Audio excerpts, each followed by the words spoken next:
Hello, hello, hello, everybody. I hope you're having a wonderful day, afternoon, evening, morning, depending on where you are.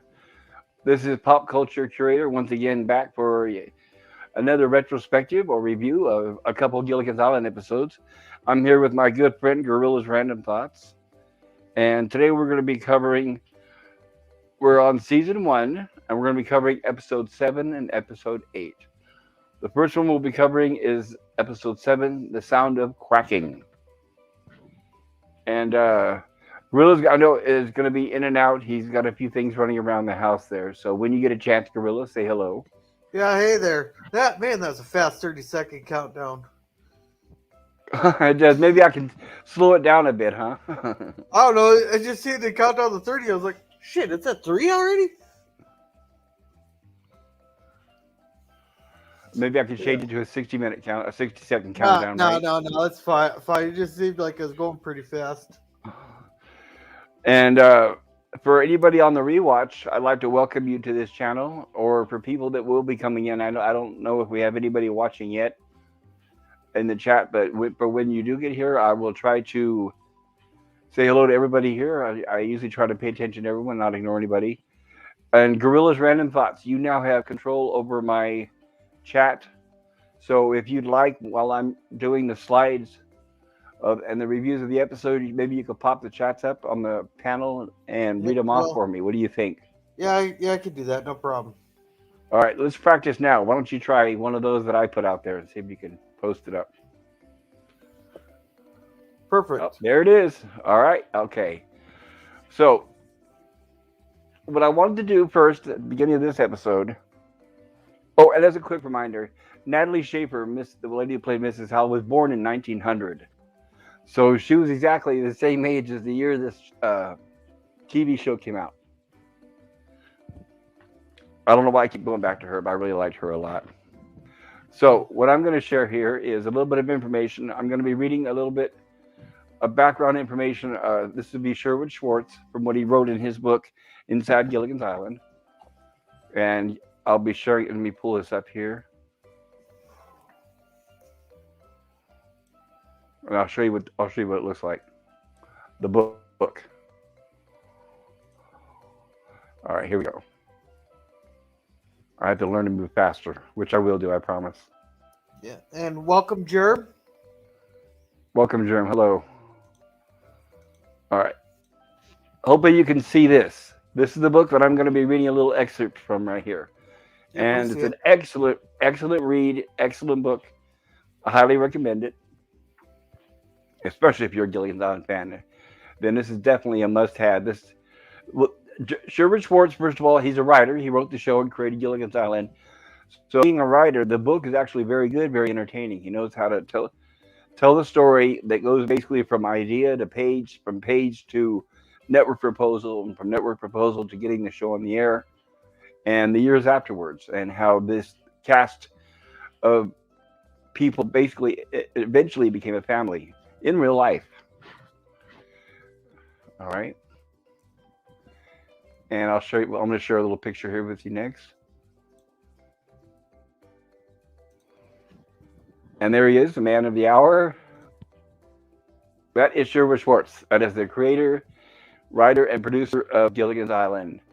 And as you can see there, he has a shirt that says Brady won because, hello, Resolute Germ. Hello, Oiler Greg. Welcome, everybody. And that's Sherwood Schwartz in the picture with the red shirt. He's got the skipper's hat on, and you'll notice the skipper's is gold. What happened was when this 3 seasons ended and the show went off the air, Alan Hale Jr., who played the skipper, had the hat bronzed, and then he gave it to Sherwood Schwartz as a gift. Why did so I that's always why the hat looks gold. What? I always pictured him as he like was a bigger guy. Nope, definitely a little short guy. And I'll be showing videos, throughout the series when I do more background information on people. I'll be showing videos and interviews with him. You'll see where I don't know exactly. I can look up how tall he was, but I'm guessing 5'4", maybe. But I haven't really until I see him in person. But as you can see, the shirt here says Brady won because Sherwood Schwartz also created the Brady Bunch, which was another standout, extremely successful show And as you guys know, that series also lasted five. I think pretty much was 5 seasons, and also had follow-up movies afterwards, just similar to Island, and also similar to Gilligan's Island. They also consider themselves like a family. Yeah. Oiler Greg says, I turned on the germ signal. I'm glad you saw it in the sky, germ.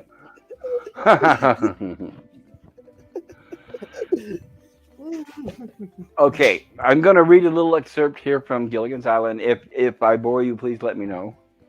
Nah, you'll never And bore us.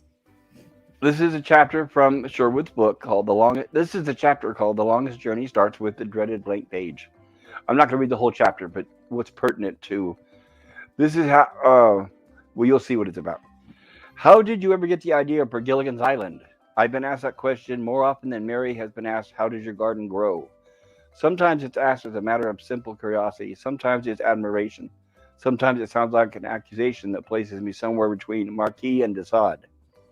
Some people think my idea for Gilligan's Island came from Robinson Crusoe or from Swiss Family Robinson. With all due respect to Daniel Defoe and Robert Louis Stevenson, I don't think so. However, without those antecedents, I'm sure I never could have sold Gilligan's Island. Television is a copycat medium. Network executives today, even more than in 1963, want evidence that a similar project has been previously successful in some form, any form. They don't care if it derives from a best selling novel, or a hit movie, or a Broadway play, or a comic strip, or even a previously successful TV series. Please, nothing original. If it's derivative from a success from wherever, it gives the network executives what I call an excuse for failure. Television has an almost biblical reference for begatting. Plays like The Odd Couple, which begat the theatrical film The Odd Couple, begat the series The Odd Couple, which begat The New Odd Couple. Anna and the King of Siam went from Broadway to film to series. So did Barefoot in the Park, Annie Get Your Gun, and Stalag 17, among others. Peyton Place went from novel to film to TV.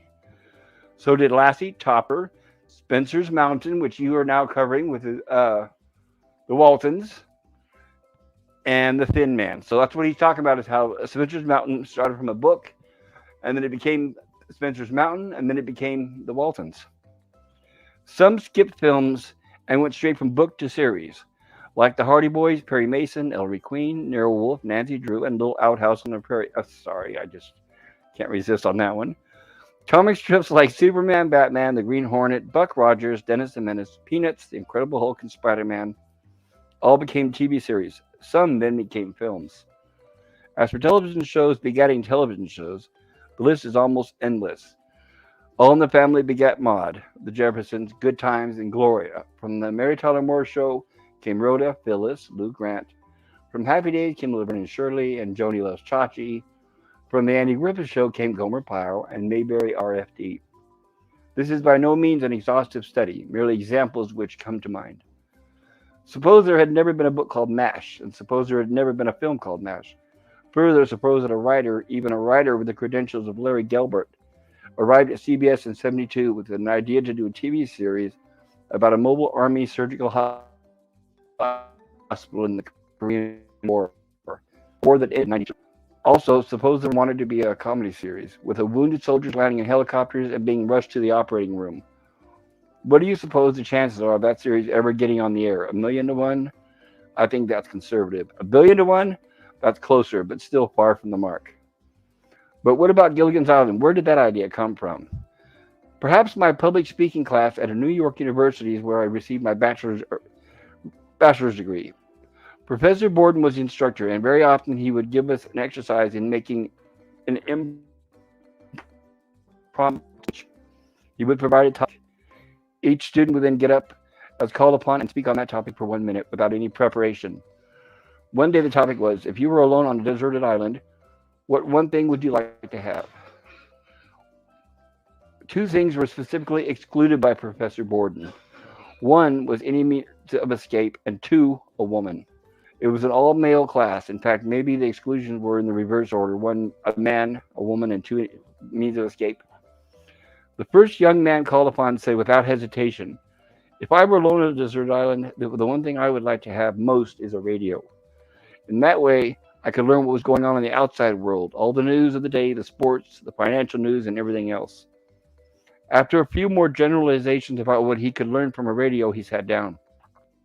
Professor Borden called on another student, and he too chose a radio as the one item he would most like to have on a desert island.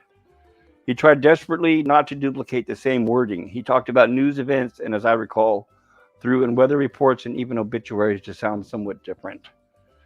As a matter of fact, Professor Borden's topic for that particular speech was really quite limiting. A radio was such a logical choice that in quick succession, the third and fourth speakers all selected the radio as their number one choice.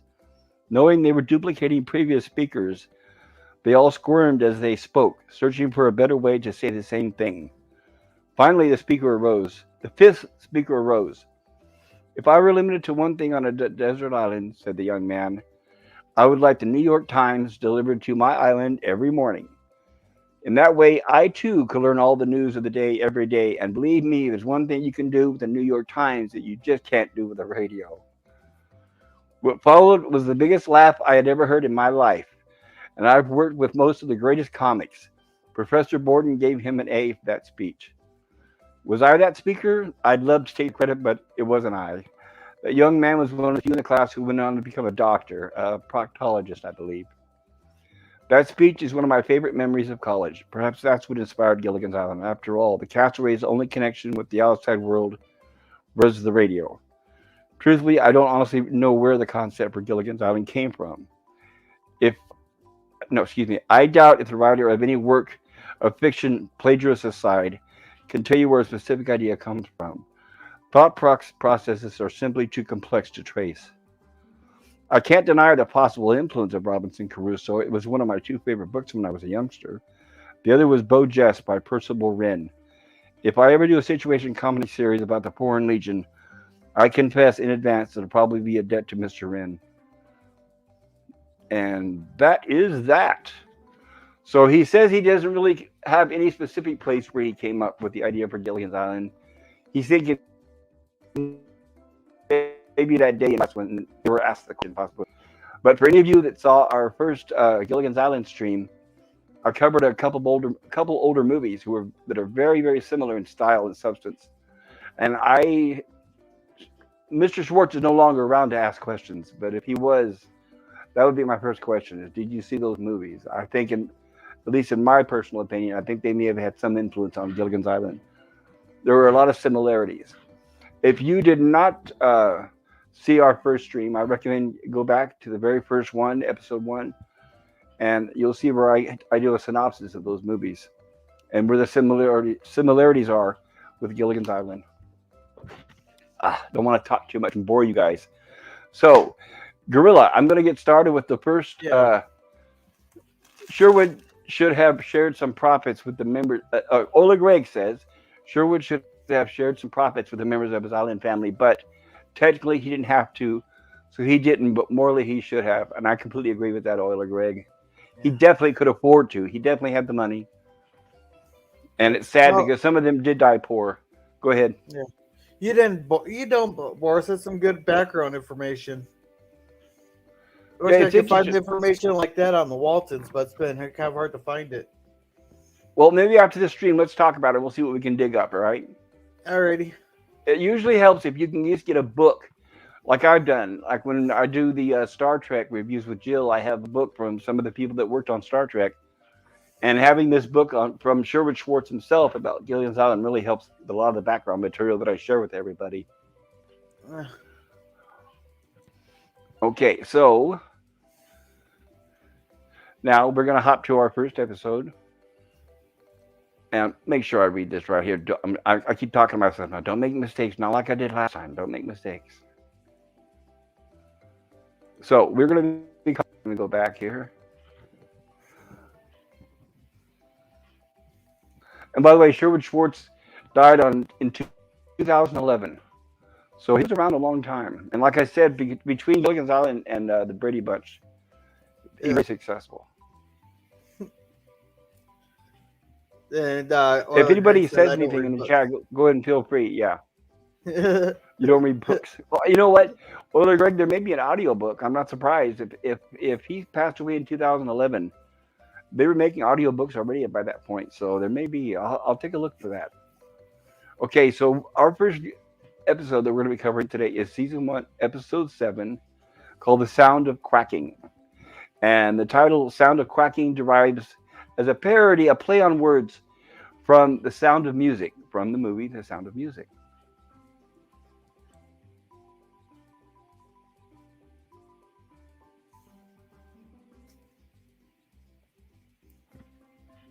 I don't want to mute this. I don't want any sound.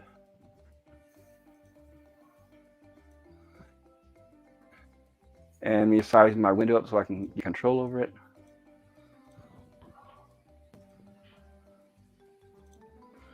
Okay, here we go. All right, so here we are with Sound of Quacking, episode 7, season 1 of Gilligan's Island. And as usual, I'll be skipping through the slides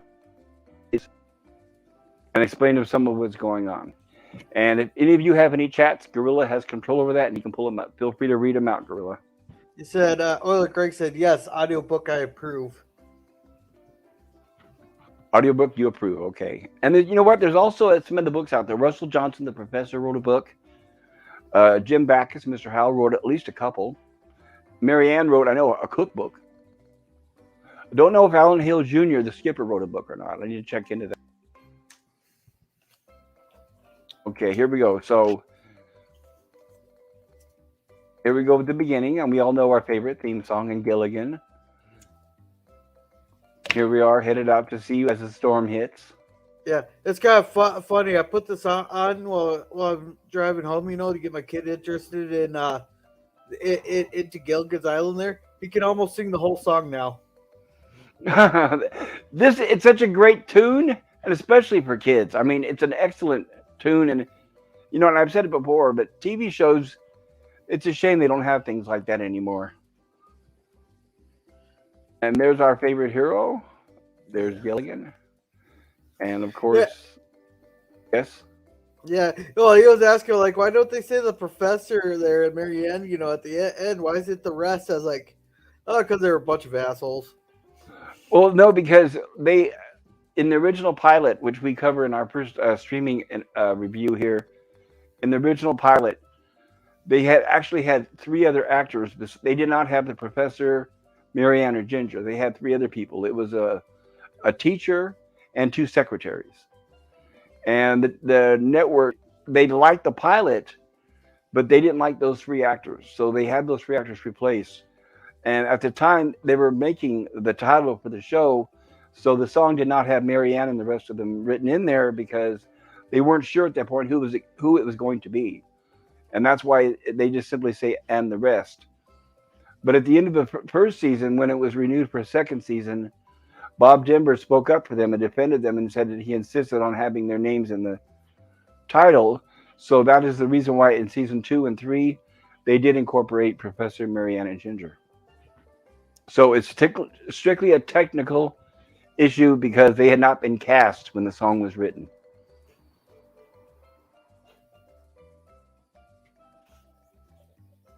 All right, here we go. And Oiler Greg says, I wonder what they hit in the ocean to leave those holes.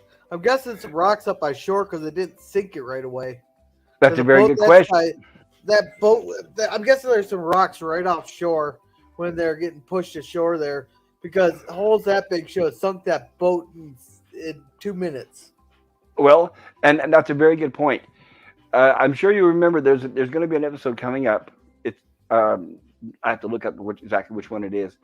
But it's the episode where Skipper goes on trial for the crash of the Minnow, and they rebuild like a boat with a platform on it, and they reenact the crime. Like they do almost like a courtroom scene. And in that scene, in that episode, they established that the rocks probably came from it hitting a coral reef just offshore.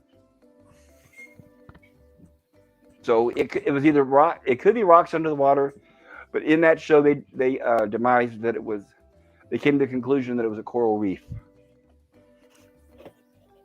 Yeah. And here we go with the title. Yeah, Bob should have demanded eternal Yeah, but this is back before that was even a thing. Hold on, I'm going to see that. Bob should have demanded eternal residuals for all cats. Oh, yes. That was something that just was. It was not even. No, very few people had that. For example, I'll give you for any of you out there who have heard of the TV series Get Smart. Don Adams was the star of Get Smart, and he had creative control over it. Plus, he did have pretty much full ownership over the series. So did Lucille Ball, Desi Arnaz over I Love Lucy, for example. So it was possible, but when the contracts were drawn up and when Bob Denver had signed up for Gilligan, the only thing he was known for at the time was his playing Maynard G. Krebs on the Dobie Gillis show. And so he didn't really have a lot of weight to throw around. So he Yeah. basically, all of them signed the same standard contract that was available at the time. It wasn't until the early 1970s did they make it a habit of including residuals for reruns in contracts. Thank you, Ola Greg. Yes, Coral Reef is what they. And when we get to that episode, you guys will see that what they covered. It's kind of like a courtroom, episode, and it shows Skipper and Gilligan. They build like a reconstruction of the Minnow, but it's on the island. It's not a boat, just like a platform. Okay, now let me get back to the. Here we go. And a wonderful hero, Sherwood Schwartz, of course, created and produced. As Kirk said, a piece of the action. Yep, exactly right.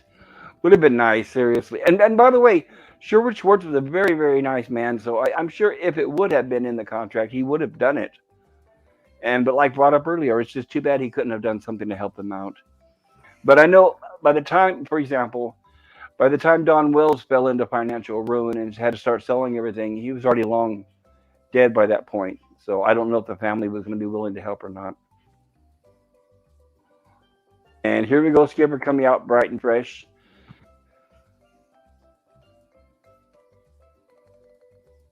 And it looks, oh, I almost forgot we need our subtitles so we can see what they're saying. Bear with me, folks.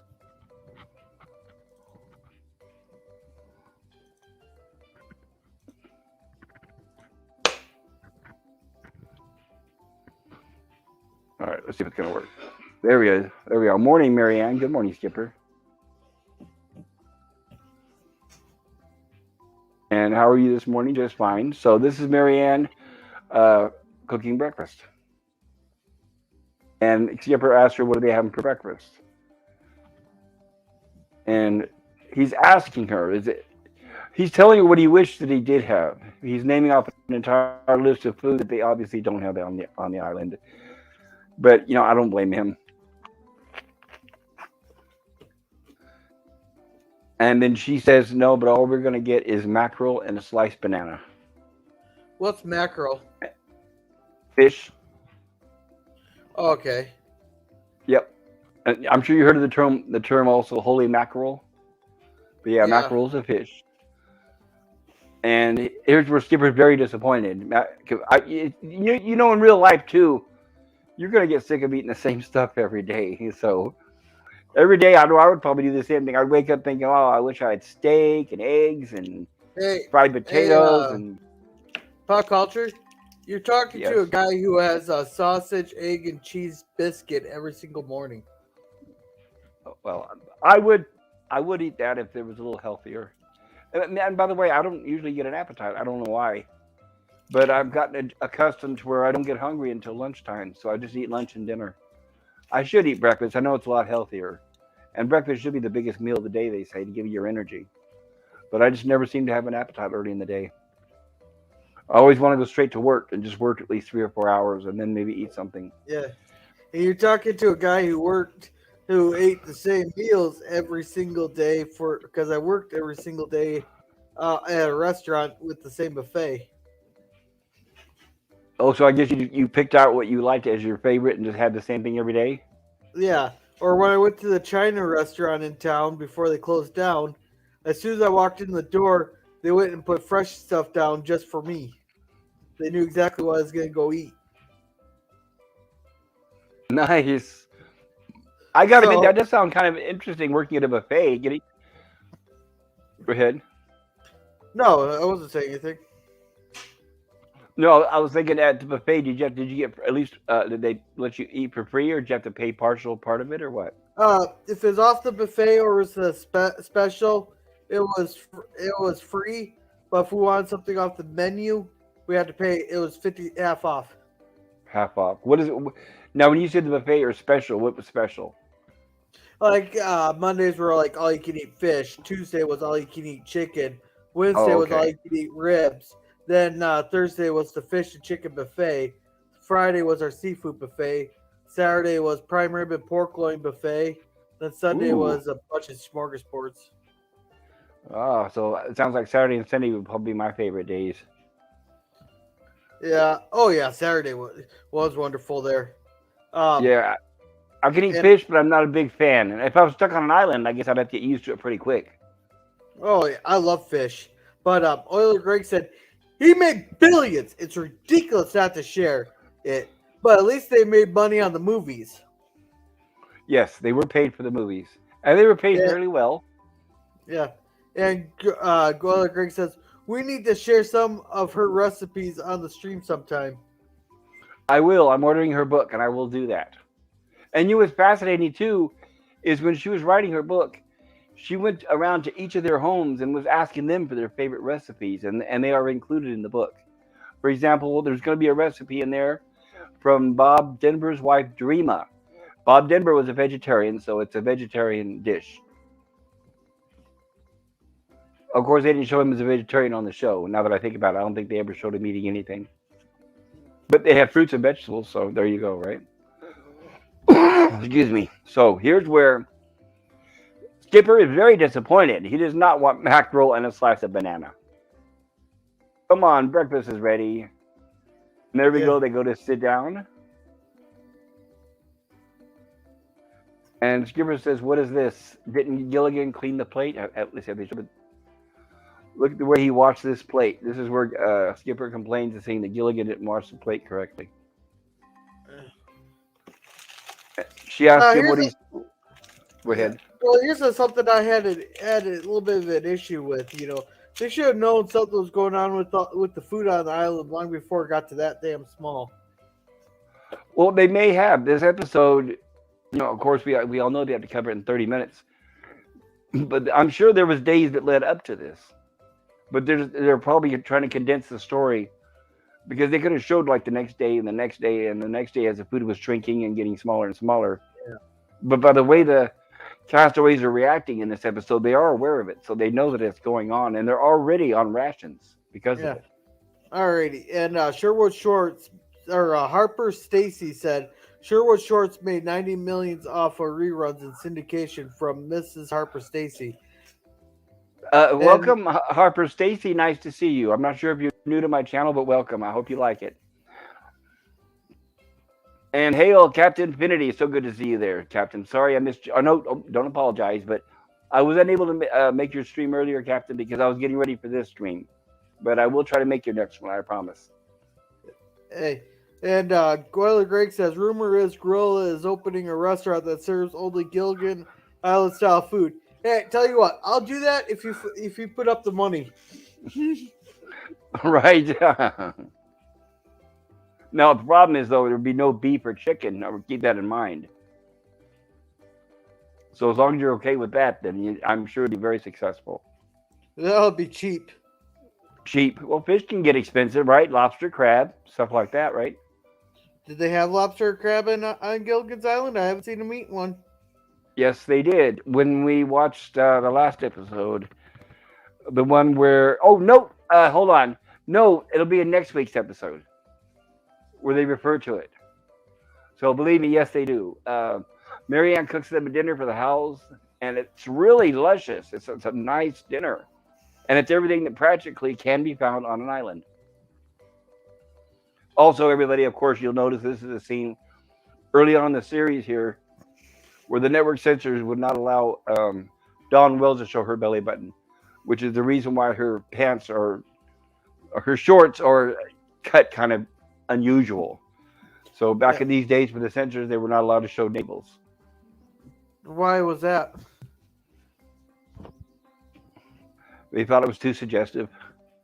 Okay. And I know Greg today says, hail. we're like, what? Yeah.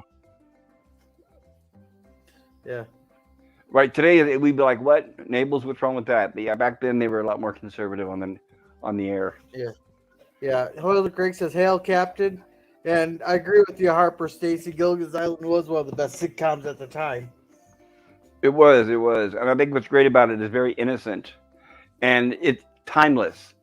I mean, just like Gorilla said, he's showing his kid this, and even the kid's not going to know what 1960s or what even the passage of time is. So that's one of the things about this. Since it takes place on an island, it could take place anytime. Their clothing may seem a little outdated, like for the ladies and stuff, but generally most people don't notice, and I think that's what's great about it. And that's also what's good about them wearing a limited amount of clothes too. It keeps it more believable. Okay, so Skipper complains that Gilligan didn't clean the dishes correctly or completely, and she says, "What do you mean?" And he said, "Well, what's that spot here in the middle of it?" And then she tells him that's the mackerel. Now the fish shouldn't have shrunk up like that. It should not have shrunk up like that because it only affected the vegetables on the island. It didn't affect the animals. I think what they may be saying, I could be wrong, but I think what they're saying is the fruit are shrinking up, but I think they're having to ration the mackerel where she had to cut it into small pieces.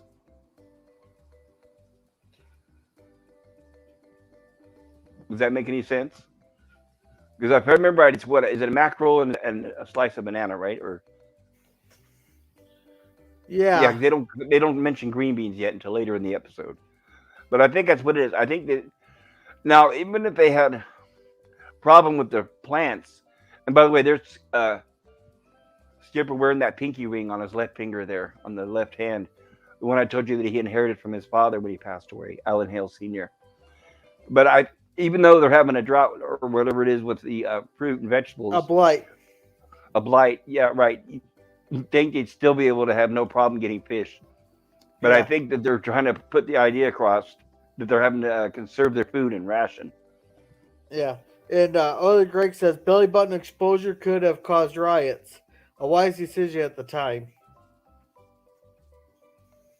Well, probably the good kind of riots. And you're right. And what's interesting too is mirroring this. At the same time, Idumajidi also premiered this year, and the same thing. They had to cover up her belly button, and the same thing with her. After a season or two, they finally start sneaking and showing the belly button, and the censors by then really didn't notice.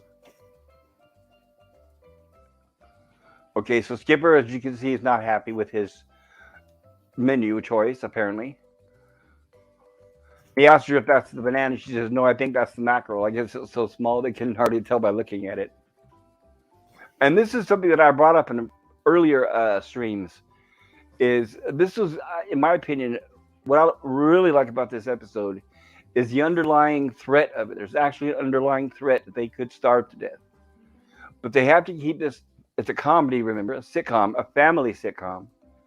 So they're not going to mention. But if you think about it, this is a very serious issue. The the castaways do bring up that they're actually very hungry, that they haven't been eating hardly at all for days. And Ginger will bring up later, I believe it's Ginger, where she actually has lost weight. So when you think about it, that's a very serious issue, but they don't want to deal with it looking at it from that point of view.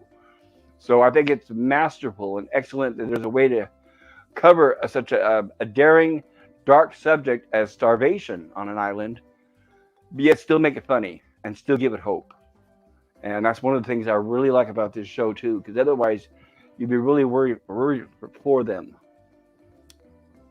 Okay, so here's where she says, "No, I think it's the mackerel." And here's where right they're talking about the blight, and of And course, oh, go ahead. Harper Stacy says Gilligan's Island was canceled in favor of Gunsmoke. That's right, and we'll be covering that in the next episode. In the next right episode, right after this one, um, the sound of quacking. Yeah, we'll be mentioning exactly Gunsmoke and the parallels with Gilligan's Island. And this is where Skipper asks Marianne the question we're all wondering is this could be serious, got a cure? Because we always hope that the professor has a cure for everything. And here's where they say, I don't know, he's in the vegetable garden making some tests. And Skipper is going to go ask the professor basically what's going on. And Marianne asks, "You want me to keep the breakfast warm?" He says, "No, Marianne, keep it from blowing away." Yeah. Oiler Greg says riots swept the country in the late '60s. At the same time, the belly button was shown, possibly unrelated, but possibly not. Well, weren't the riots caused by the I think he means integration the thing? well, yeah, I think he means the Watts riots. That's what was going on big during the '60s. Well, not only that though, but think about this: we were seeing on the news footage and pictures of Vietnam. But network executives were just out of touch. But in a way, I'm glad because, like I said, that's what makes these shows so good is they're innocent. They don't have today. They show everything and they say everything, which really taints a lot of what's on television. Look what they've done in Star Trek. They throw the F word around all over the place in Star Trek now, and I won't watch it. I refuse to have a narcissist attitude like the negative, horrible attitudes that the writers have these I, days. I've only heard it twice, if I remember right. No, I listened to Berto Prey 5's reviews. Shout out to Berto Prey 5, everybody. If you haven't heard of his channel, check it out. He reviews the horrible Star Trek, and he basically warns us what not to watch. He does great reviews and very insightful, very funny, and I agree with him. And he watches it for me. He's our human shield in Star Trek. And this is what the professor says. These are the last of the seeds from my healthy plants. If we can keep the birds away from them, we may be all right. And this is where people ask, what can we do about the birds? And Professor Gilligan said, keep them away. Why does he keep them away? Bam, Skipper. There we are. Gilligan as a scarecrow. Now, why would the birds even come that close to the humans? Well, remember he's supposed to be a scarecrow, so I think what the joke is that I don't think the birds are very scared of him because the bird's on his arm, but he has to say shoo shoo and actually blow it away. But I think the main question would be: would there be a crow on an island? You think it would be a seagull, but who knows, right? Yeah, I didn't question that. It's more that a bird came that close to the professor and Skipper. Right. But of course, this is for plot reasons. Oh, and by the way, um, in the house that I owned, I was planting new seed for grass. So basically, you have these seed spreaders. You put the seed in, and you spin this little wheel, and it sprays seeds out throughout the yard. As I was doing that, the birds were landing it, taking the seeds and eating them. So they weren't afraid of me at all. That's why I got that's why they use hydro mulch around here is so that the birds won't eat the seeds. Yeah, because a lot of birds are not afraid of people at all. I mean, I live in the Bay Area, and seagulls and all, and then they come up right up to people's. If you're sitting in your car eating lunch, for example, they're right outside your door in your window, hoping you'll throw something out. Yeah, I think that's because people have been too friendly to them. Oh, that's part of it. And I admit, when I didn't finish all my lunch, I threw it out there. I gave it to the birds. Better than ending up in the trash can. So this is where Gilligan says, shoo, shoo to the crow. He says, hey, it works, Skipper, it worked. And the crow took off, and Gilligan seems very happy.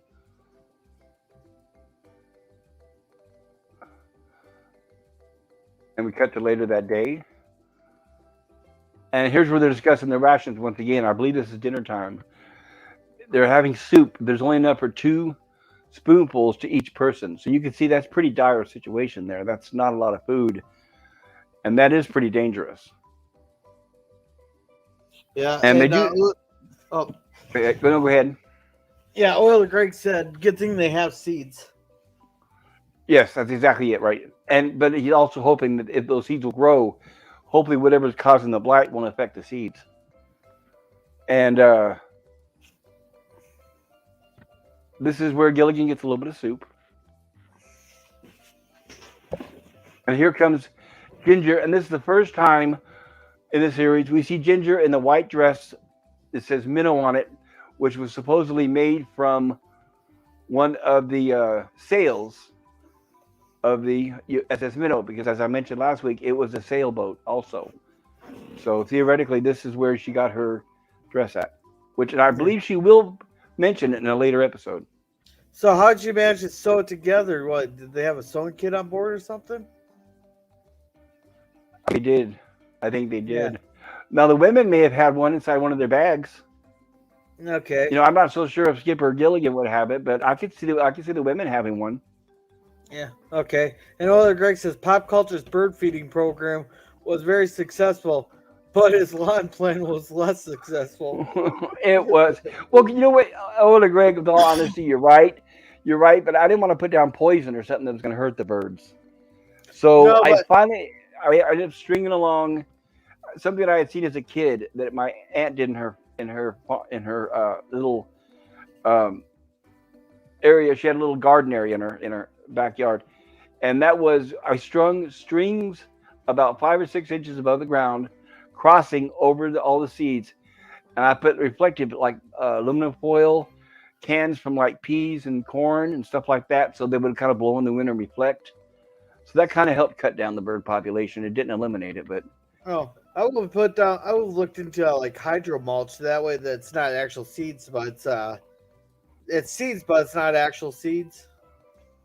right. Well, I could have done that. It was a pretty big area. I'm not sure what the cost would have been at the time. I think it'd be relatively about the same as if the construction company's using it. It must not be more expensive than seeds. Oh, that's very possible. So here is where, and by the way, I like that Dutch oven that they have to cook with. I'm thinking about buying me one. Cast iron Dutch oven, where you can use those for anything.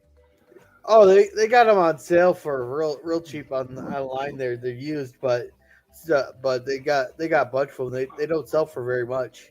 No, in fact, the best place to get used dishes is used. The best way to get dishes is used. So as you said, you can order them online, but remember you're paying for the weight of the shipping. But what I usually do is I'll hit the like Goodwills and Salvation Army and stuff like that, and secondhand stores. I can usually find everything I need. A lot of times it's old people when they pass away, and whoever takes over their property are like, I don't need all this old, these dishes that Grandma used to use and all that. When in reality, that's some of the best stuff out there. So here is Ginger here getting her rations of 2 spoonfuls of soup. And trying to seduce Gilligan into giving her more. Right, as always, right? She's always going to try, and I give her credit for that. And they said they have to be strict. She said, strict is right. I didn't even get my lips wet. She swallowed it all in one gulp. And here it is, Mr. Howell coming for his ration. And as you can see, he's incognito with the sunglasses. And he mentions Thurston Howell III in the suit line, who've been drummed up out of the social register for this, which is that's hilarious. A millionaire in the soup line. Because of course, as we all know, there's a stigma of the soup line, dating back all the way to like the Depression and the Dust Bowl era and all that. And Skipper explains, "I'm sorry, but the blight has destroyed our whole food supply." So that's a pretty dangerous situation when you think about it. And you can see how desperate they are. And next we have Mrs. Howell. And of course, she has to pull out her glasses there in order to see. And she said, "You mean this is the entire meal?"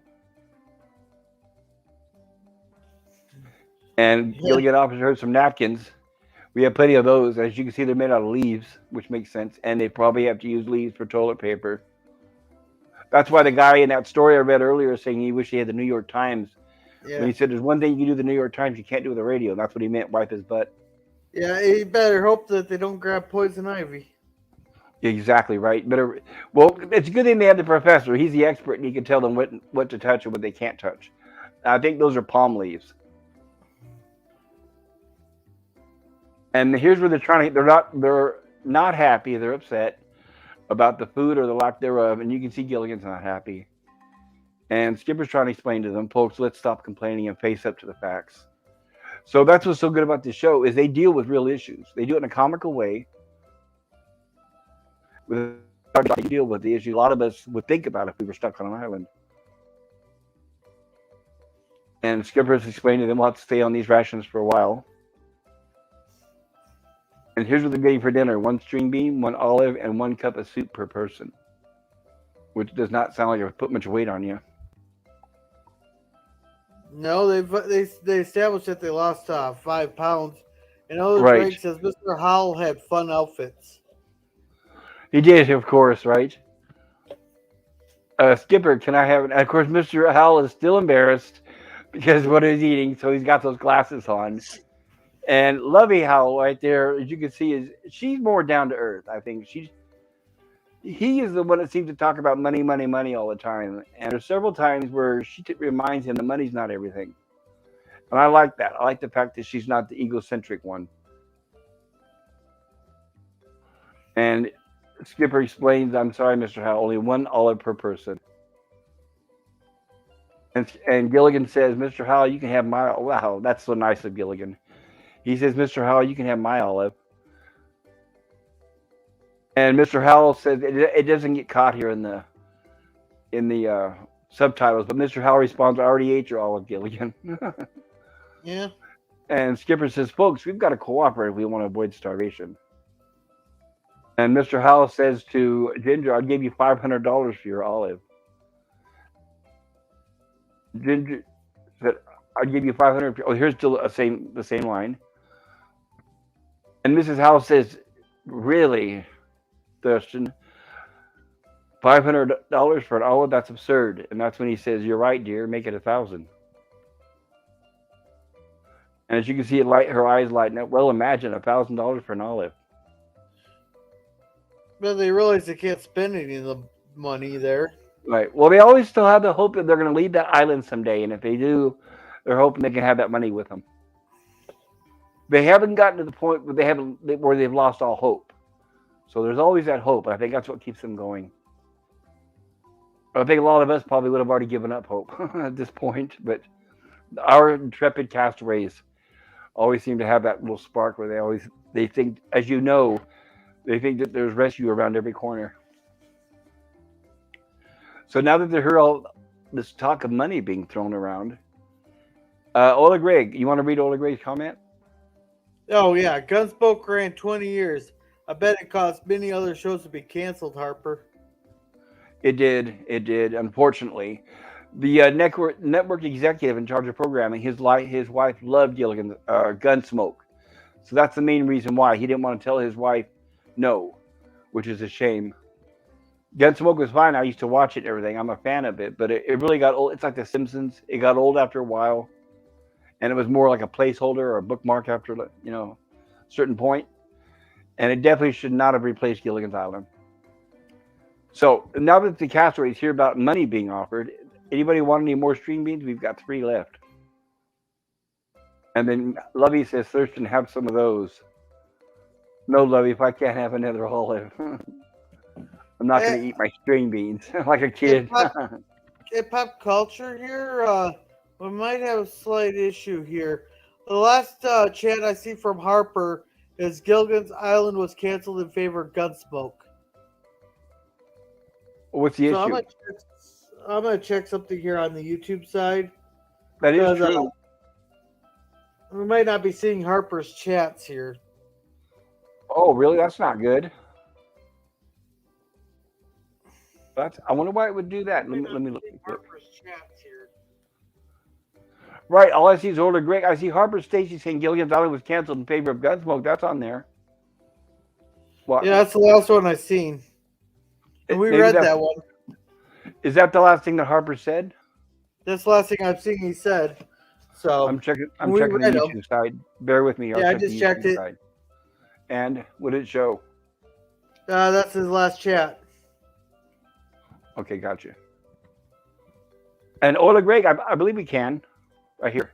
Ola Greg said, can y'all see Harper's chat? I believe so. Yeah, Harper, if you're out there. Right, Harper, if you're out there, say hello. And then that way we know all your chats are coming through.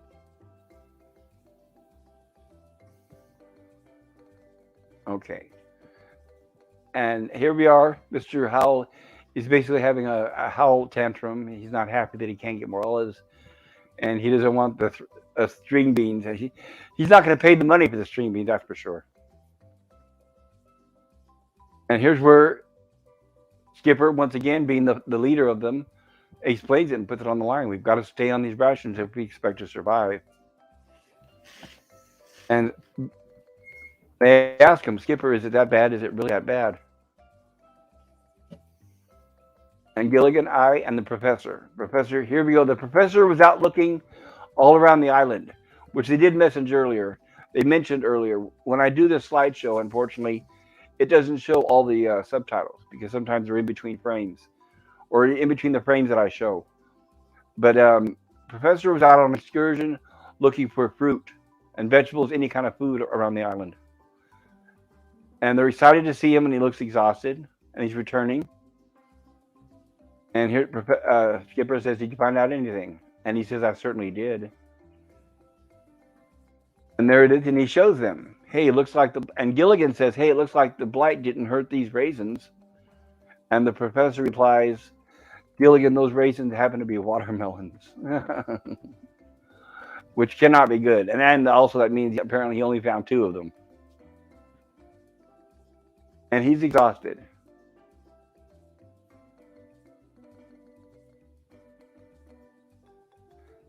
And here's where they go looking for food. And they come across this plant here that Gilligan is asking about because he's not sure if it's safe to eat. At least he's smart enough not to start munching on it, so that's always a good thing. And Gilligan says, "Looks good enough to eat, and there's plenty of it." And the professor said, "No, but it's not a good idea." And Gilligan says, "Are you sure, Professor?" And he says, "Well, I'm not positive.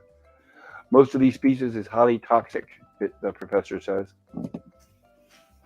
And they say, "Maybe if we just taste a piece." And then he says, "No, it's dangerous to take a chance," which he is right about. He is right about, because the last thing you'd want is get poisoned and not have a way to cure it. Yeah. And Oiler Greg says, okay, he put it twice, and it didn't get put on the screen. This is why I asked, just checking something sometimes people get hit in. All right, guys. Well, I we don't can think only he's post putting what we anything. can see. Yeah, I don't think Harper has posted anything since the last statement. At least not that I can see so far. And Gilligan says, "Are you sure?" Even with me, saying that he'd be willing to sacrifice to taste a sample of the plant. And and then Skipper, basically, you can see Skipper admires him for his bravery, but he says, "Even with you, little buddy." So Skipper's always going to have that compassion for Gilligan. And suddenly they hear the sound of quacking overhead. And what do we have? Lo and behold, a migratory duck. Wild duck. It's headed straight for the lagoon, they notice. So what do? We head towards the lagoon, and there it is. Yeah, according to Oiler Greg, they were lucky to have plenty of food throughout most of the series. I forgot about this episode. Yes. Yeah, that's what's great is that they do cover the topic, which is good, and I'm glad they do. And here's where they're admiring the duck, and Gilligan says, "Look at him, what a beauty. What a meal, let's kill him," they say, which is pretty dark, too, when you think about it. Yeah. And then Duck this is what, season. yeah, exactly, duck season. Yeah, this And would make me hungry for a damn duck now. Son of a bitch. I know with orange sauce, Oh, no, I don't use orange sauce. you know. I use turkey gravy. Oh, yeah, that would work. And here's where the professor has a wonderful idea. Says, "Wait a minute, Skipper, nobody's going to eat that bird. He happens to be a migratory duck from North America," which is a fantastic. It's a good thing that Professor noticed that. And it's just possible he might rescue us, which of course they hadn't thought of. And then Gilligan doesn't understand. He says, "No, it'll never work. He couldn't even carry one of us."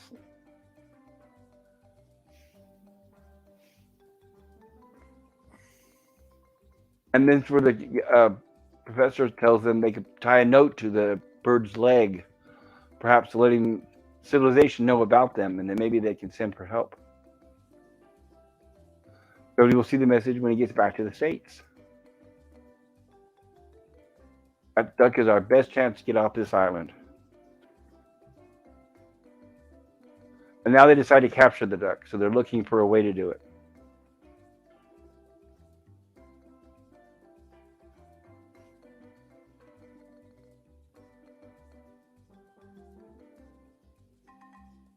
And there's Gilligan trying to lure the duck over.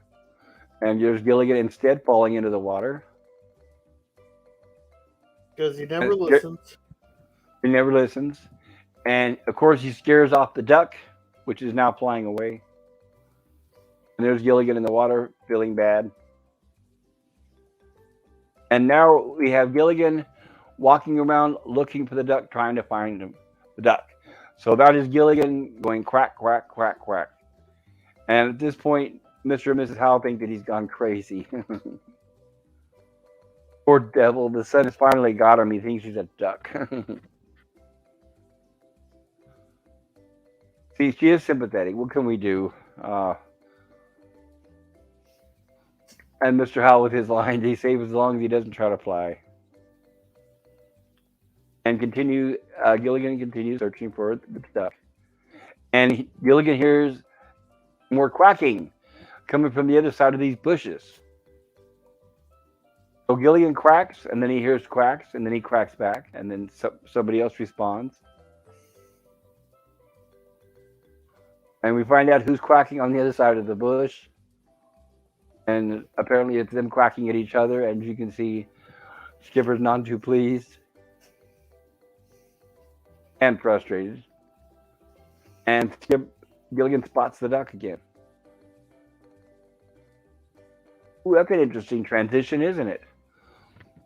We're in the middle of a transition from one scene to another. It's basically Skipper walking through the bushes. And the duck came back and landed in the lagoon. And this is Gilligan made a lure, and he's sending it out there on a line. And he says, I made that decoy of an old shoe. Oh, I should have corrected. I didn't notice there's a word missing. In the subtitles, I want to explain something, everybody. A lot of times the subtitles are not correct.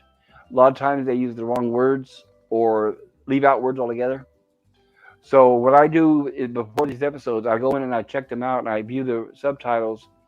And if they're not correct, I open them up and correct them and fix the errors when I can, unless I spot them.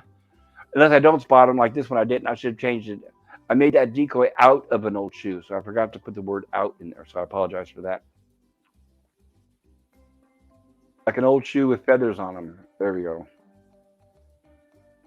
It does look like a shoe with feathers.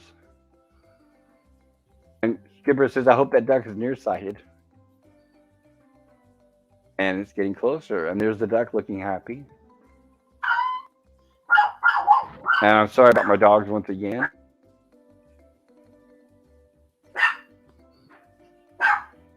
Like I said, every time you hear the dogs, that means that my roommate's letting her dog out. And then try to keep him on a leash, literally. And here's where they're making plans to capture the duck. When he gets close, Skipper grab him. And there's the duck. Something done there? Is that your oven? Yeah, that's just Gorilla going to check his food. And this is where the duck is heading towards the lure. Hold on just a second. Give me a second.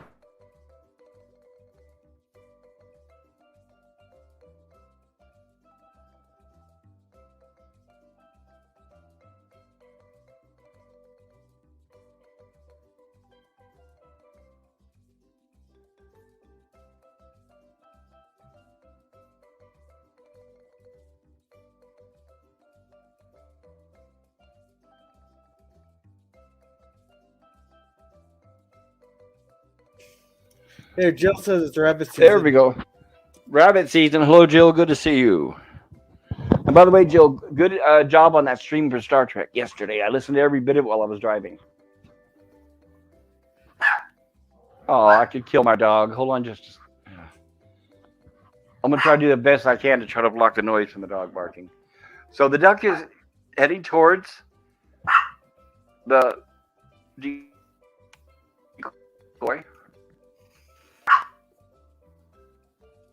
unfortunately, the decoy sinks.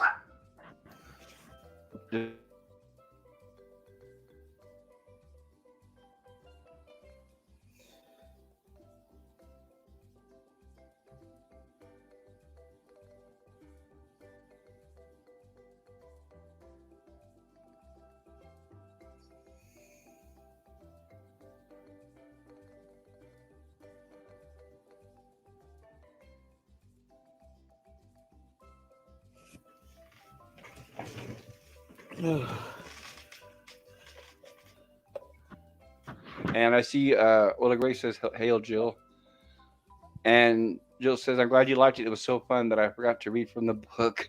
Well, that happens to the best of us. It happened to me as well, Jill. So I totally understand. No need to apologize. Okay, so Gilligan's decoy, which he made out of a shoe and feathers, happened to sink. And Gilligan says he forgot that he had a hole in his shoe. How can you forget something like that? Well, it is I Gilligan, right? noticed. And Skipper says, "Forgot you had a hole in your head. Quick, get him before he flies away. I'll wait in and get him." And here's where they're making plans to try to grab the duck again.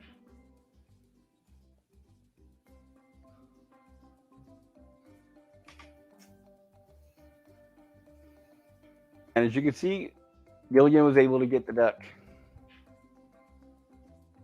And Skipper tells him to bring the duck in, and Gilligan says, "I will as soon as he stops kissing me."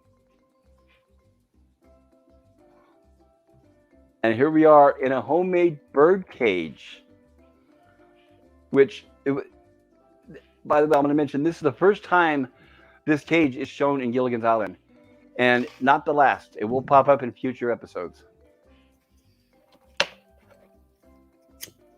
Oh, that's another thing too. Is Gilligan's Island they reuse props.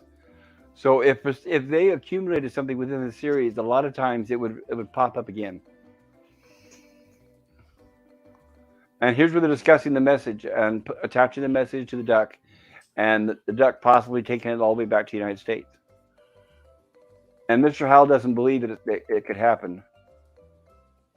And they're asking Professor, how long will it take for him to get back? And the professor says, "Well, it's hard to say. 2 days, a week, maybe more." And the Ginger commenting, "It's an unscheduled duck. What are you going to name him?" And there we are. And Gilligan says, "I'm going to name him after my grandfather." It didn't show in the subtitles, but he named him Everett. Yeah, after his grandfather. After his grandfather. And now they're talking about possibly feeding the duck, and maybe the duck is hungry. So that's when the skipper says, "That's right, Gilligan. Give him what he wants. Got to build up his strength, but who's going to build ours?" They're still concerned. Now remember, this is their rations. They cannot afford, but they decide to sacrifice and give them to the duck. And this is Howell says, "I read a salt-free diet, but this is a food-free one." At least they're still taking it lightly. Mr. Howell doesn't look very happy. And this is where they mention the weight loss.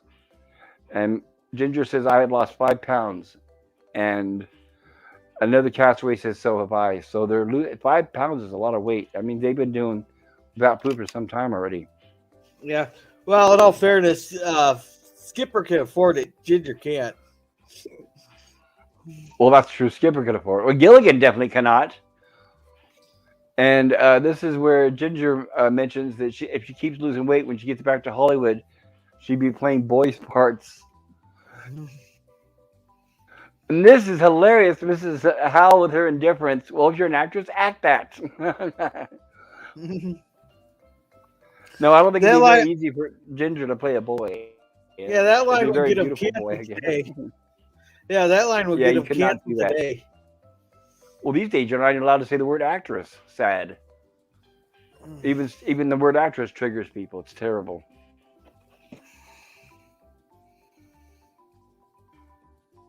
But of course, they're still contemplating. This is Mr. Howell, of course. They're still contemplating eating that duck. He just wants to have duck.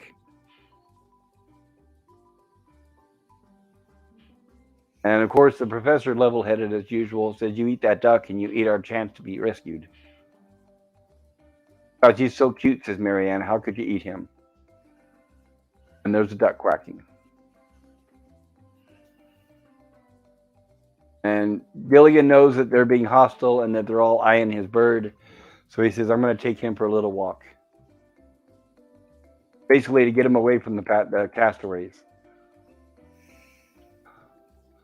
And of course, the first people pop up are the skipper and professor, and they see that the duck is not in the cage.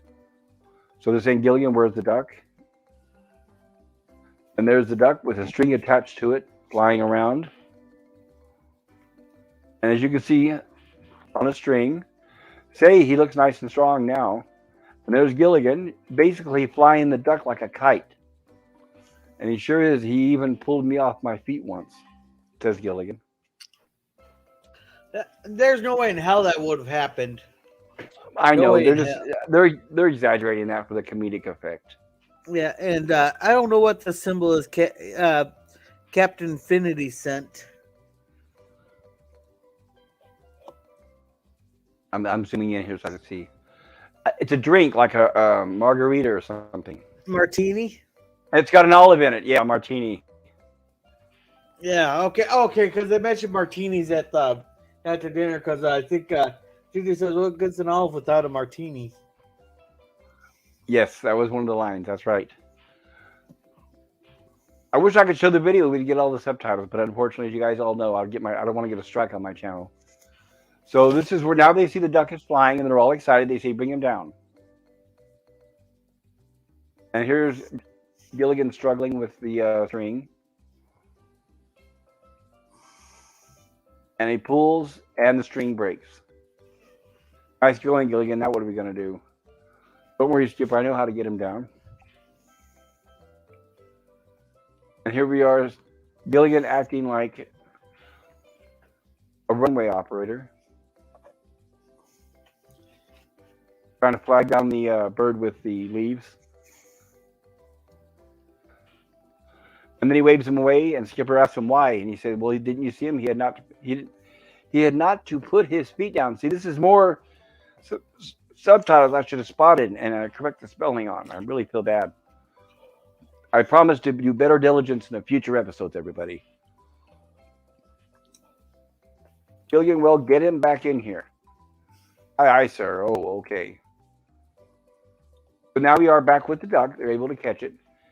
"Hold him still, Gilligan, while I attach this message," says the professor. Yeah. Jill says it's a martini. Then it looks like we're getting some wine, and then some tropical fruit. Or Oh, wow. All that sounds delicious. I really like Mai Tais. They're very, very delicious and sweet. "Hold him still, Gilligan," says the professor, while I attach this message. And this is where Gilligan says, "Okay, sure." And he's going to miss you, Everett. And now they're deciding we sit down at the table and we'll miss you. Sorry, it's once again it's not showing all the subtitles, so some of them might a little be out of context. All set. Oh boy. And here's where they're ready to launch Everett. And they're giving him instructions as if he could understand. "Fly below the clouds. Don't go near the mountains. And stay away from the airplanes. Remember, if you meet a cute little lady duck," says Ginger, "along the way, business before pleasure." Yeah. All right, it's Captain time. Finney says, "I like my tie." And it looks like it's a red tie. Very cool. All right, Everett, good luck. Take off and don't look back. Here we go. So here's where they're all hoping that the bird will launch and fly to the United States.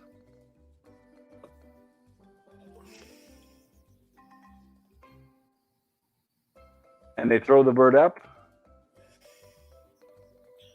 And they're waving at the bird. And they're watching. And the duck's quacking. And they notice that the duck came back. "It's his dinner time," says Gilligan.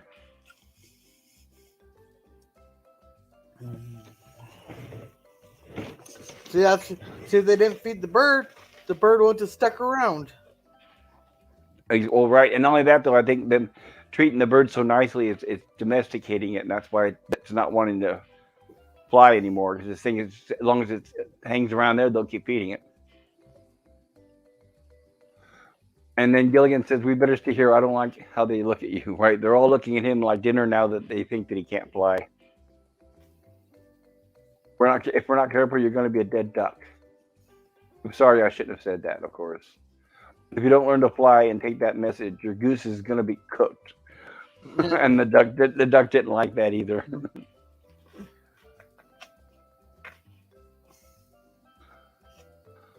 And the duck continues quacking. And Gilligan notices that the duck laid an egg. And he says, "You're not an Everett, you're an Emily.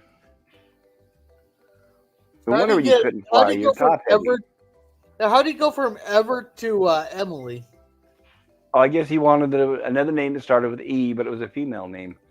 Emily's better than Ethel, I guess, huh? Yeah, but most writers would go with the joke. You're not an Everett. You're an Everetta. Oh, possible. But I think that's more like what they would do now when people have surgeries, where they change their name, they alter it slightly. It sounds more like something that would be a little more modern. So Gilligan says, "No wonder you couldn't fly. You're top heavy, or you're bottom heavy. I bet you can fly now. Come on, we'll tell the others." So Yeah, but excitedly, Gilligan rushes back toward yes. a duck would never leave its egg like that. Gilligan would not have even been able to touch it. It will pecked his hand off. Yes, that is very likely, right? And I know ducks are very mean. They can leave marks, bruises, and cuts. That I know I've seen. And geese, all of them, they can get really nasty. Oh Maybe yeah, maybe the duck, since the duck was so fond of Gilligan and Gilligan so fond of the duck, maybe the duck trusted him. yeah, but it's still the mother. Mother there or the mother instinct would kick in on it. I also thought too that the eggs seemed kind of large. Well, not Maybe the duck eggs are that big. duck eggs are pretty good size, but the duck, even no matter if it trusted Gilligan, would not have letting Gilligan get that close to her egg. Yep, you're possibly right. And here's where they're talking about their food, and the castaways are getting tired of eating stew. So they say some of them didn't even finish their stew. Ah, I'm sorry. And here's where Skipper says it's hard to stare at a nice plump duck and eat this. And here's where they're starting to basically conspire. A duck might be able to save our necks. And here's where they're arguing. I say he's fit for frying, not for flying. And here comes Gilligan, excitedly rushing into the camp. Skipper, Skipper, he's a she, and he can fly now. And here we go, Gilligan, with the cage and egg in hand. "Calm down, what are you telling us?" says Skipper. Gilligan says, "I'm telling you, Everett's name is Emily. And no wonder why she couldn't fly in the condition she was in, eh?" And of course, the first mistake Gilligan does is drops the egg. And it's like, oh. Okay, so even if the mother liked the Gilligan that much, that there will cause her to flip out and attack him. Well, she's in the cage right now at this point. She still would have tried to attack him. She would have You been think she freaking would? out. You think she would have noticed that he dropped the egg? You think she's that smart? It was right in front of her. I know, but she probably would be that smart. They could have showed it. They could have thrown at least a few quacks to show her protesting, I guess, right? Yeah, and the thing here that doesn't make sense now is if the bird was that close to laying an egg there, the duck was that close to laying an egg there, and is able to travel, then how the hell could it travel the 3,000 miles to the island? Well, I guess it depends on how long it takes to form the egg and how long they had the duck. I'd have to look at the biology of ducks, I guess. Yeah, but it's been only on the island one day, maybe possibly two. What if the duck was looking for a place to nest, and that's why it landed on the island? Yeah, but it's still an awful long ways to fly with an egg there. Well, he said it's a North American migratory duck, but we don't know if it came all the way from North America. It could have been on a different island. I don't know. Fair I'm just point. guessing. I'm just guessing. And Skipper, she can fly. She really can, Skipper. She can. Gilligan's still excited, but Skipper's not happy because the only egg got busted, unfortunately. I'm hungry. Yes, he is. And by this point, at least he's not eating the rest of the castaways, so I give him credit for that. Oh, Gilligan, maybe he had something there. Now, talk Let's. about eating the castaways there. I was thinking of doing a video there of the castaways dying off there in the order I feel like they should get off on the island there. My opinion, I was thinking of doing a stream on that one of these days. Actually, we will be doing a stream on that. It'll be kind of a joke stream, and because I thought about that even before I started doing Gilligan's Island, and I think it'd be an excellent topic. One of these days we will cover it. Where what would happen in a dramatic situation if you had these actual characters, the same characters, on this island, and yet it was not a comedy, and there's no holds barred on what happens, similar to Lord of the Flies. Yeah, I was thinking about And I that think this that morning. would, that, yeah, that'd be a fascinating You know, it's kind of funny. discussion. Funny, we never even talked about this. We both had the same idea. Which order we'd off the characters. Right? Who would offer? Who's the strongest? Right? Who would survive till the end? Right? I already got my list. You You got your can't list? even change my mind. Well, we know the professor is the smartest one, so that makes him the most dangerous. So I'll say that. That wasn't gonna go with that route, but So here's what they say. Let's find out. I'll put the message back on his leg. Yeah, her leg. Oh, sorry, Gilligan, her leg. And maybe we can see if he'll fly. They still keep getting he and she mixed up. pop culture. You made an anti-derivative. Jill's sad. She's sad about that baby duck. I know, Oh, Jill. I'm so sorry. oh no, poor baby duck is no more. No, and I'm so sorry, Jill. Right? Because ducklings are cute. I do admit that. And here's where Gilligan's taking Emily out of the cage. Emily, and they have the duck, and they throw it up in the air, and the duck immediately lands again. And plop, plop. And it's yes. Oh, let's just go plop like she's plopping down. Oh, right. It's Yeah, basically right. I mean, it's hard to tell here from the still frames, but when he releases the duck, it's basically falling straight to the ground. It's not even trying to fly at all. And Skipper is upset because he says that duck's not going anywhere but in a pot. And of course Gilligan's concerned, but he's going to try again. And it did not work. The duck would not fly. So here we have that evening. And the next day, here's our hut. So it is still at evening. Okay. And here's Gilligan sleeping with the duck to protect it because he does not trust anybody. And just as he's dozing off, he hears noise. And we've got a spy outside the window, Mr. Howell. Everybody's waiting for Gilligan to fall asleep. And he hears another noise, and here's the skipper at the window there. Hungry eyes. Wait, why did Skipper have to look through the window? I thought he shared a hut with Gilligan. I know, I thought about that too. Maybe Gilligan made him sleep outside or sleep elsewhere so he wouldn't try anything with the duck.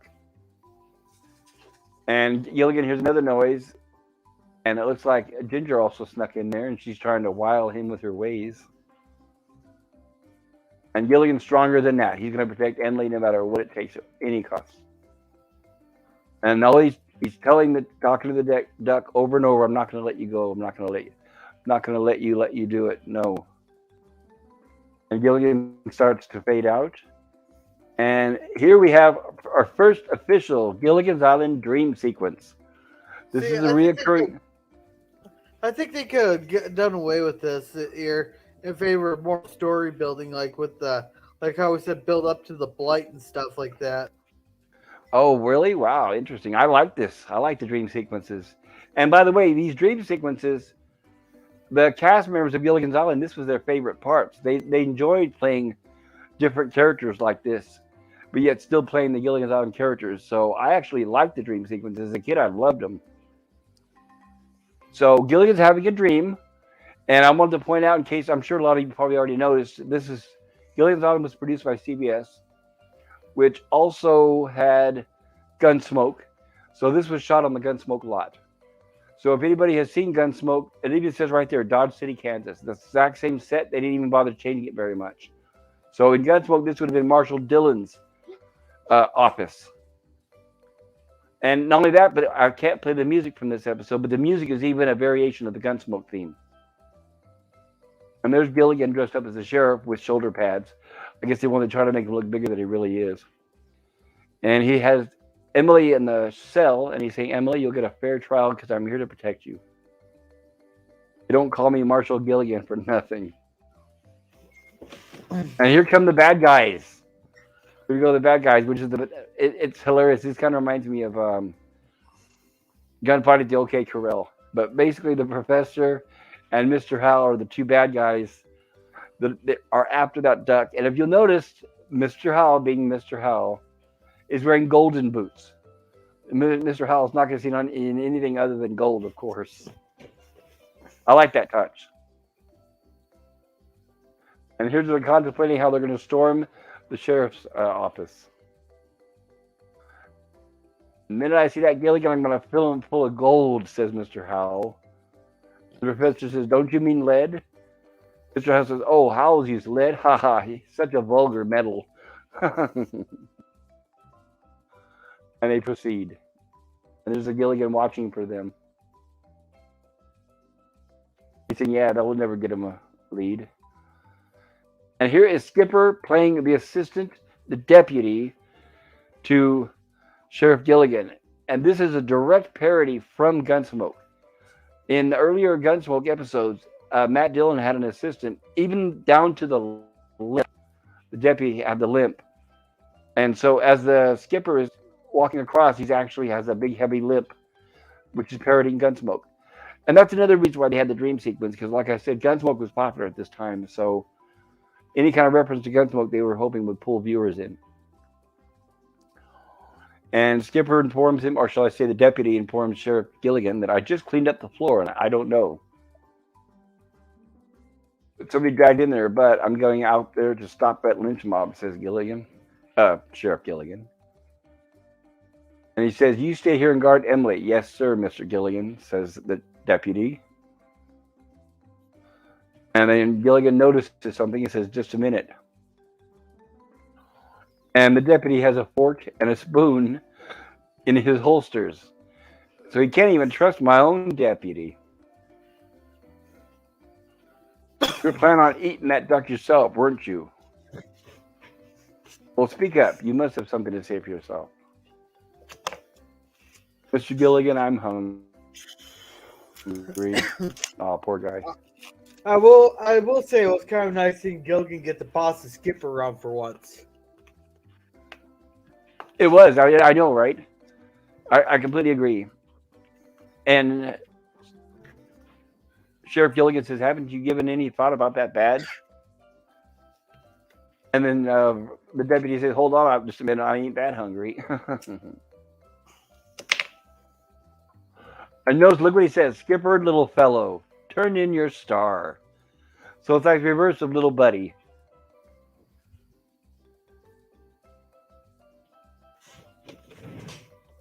So, of course, he rips the star out, which has a needle, of course, which pinches and stabs Gilligan's hand. Don't worry, Emily, I'm here to protect you. And here we go, where we start meeting the town members.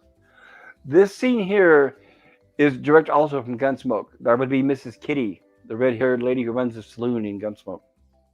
So Ginger's even dressed the same as her, even the hair. And he's telling her he was just going to fix that lynch mob. And she says, that's the spirit. And he says, I've got no time. She offers him something to drink. And he says, I've got no time to drink. I've got to guard my duck. And of course, Gilligan, Ginger, typical Ginger, just one little drink. Sorry, but that's Marshall's duty comes first. Just a teensy weensy little drink. Well, maybe just one teeny weeny little drink, he says. Good, she says, and she pulls out a big two glasses, one of them full for him, and one of them almost empty for her. Of course, obviously trying to get him drink. As you can see the difference in how much is in the glasses. Get me drunk, steal my key, open the cell, so he knows what she has planned. And cook yourself a roast duck dinner right in my office. And then she's trying to change the subject. Well, we'll have a little candlelight supper, just you and me and that roast duck. And of course, that doesn't sound too good to Sheriff Gilligan. And she's not happy. And Gilligan confesses, I made him two sacred promises. First off, I wouldn't drink when I was on duty.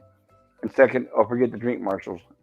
And you don't have to drink to have a good time. And he says, what was your second promise? Never to have a good time. She's not pleased, and she exits. And Gilligan laments that he wished he had never made that second promise. And here we have the damsel, Marianne, and she's coming to warn him about the mob.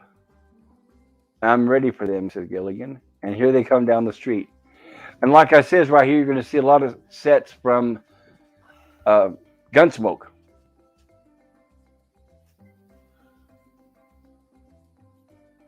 And he comes to warn Emily, and he takes Emily out of the cage. And he says, I'm not going to take a chance if anything happens to me. So here you go. He releases Emily so that she cannot be killed pretty much by the mob, which is Professor and Mr. Hull. And he says, here you go, girl. You can't go through with it. So she says you can't go through with it. And he says, I've got you, ma'am. I didn't mind when he's basically saying he's got to go through it. This is kind of reminiscent of the movie High Noon. But nobody gets away with trying to eat my duck, he says. Oh, I'm sorry, Marianne, but that's duck. He's trying to convince him, but he says it's bigger than both of us. So his dedication to duty is stronger than anything else.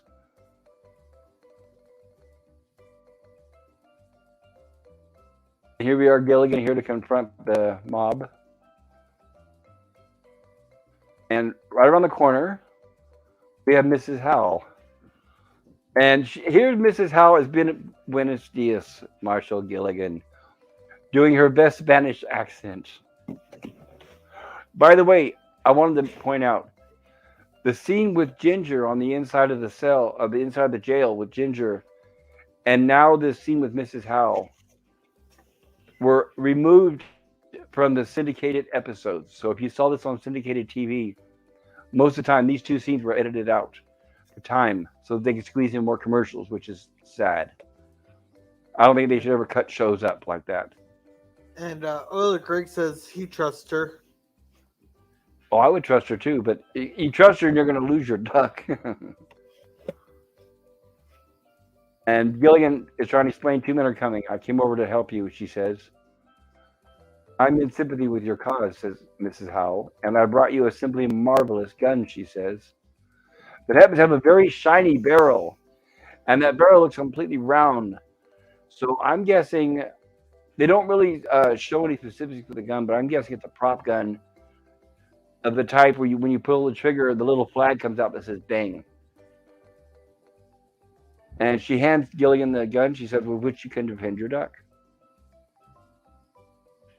And he says, Senora, isn't your husband the leader of the lynch mob? Oh, yes, I do believe he is.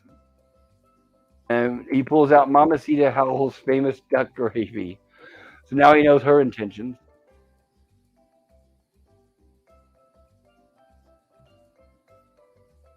And here's where we see the standoff.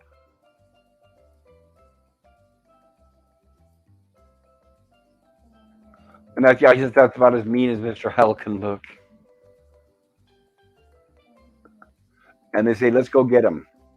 Unfortunately, when Gilligan tries to walk, his spurs are caught under the boards.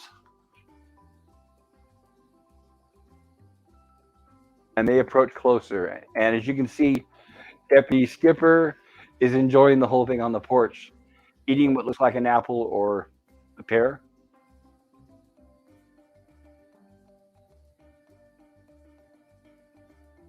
And it looks like Gilligan was finally able to get out of the shoes.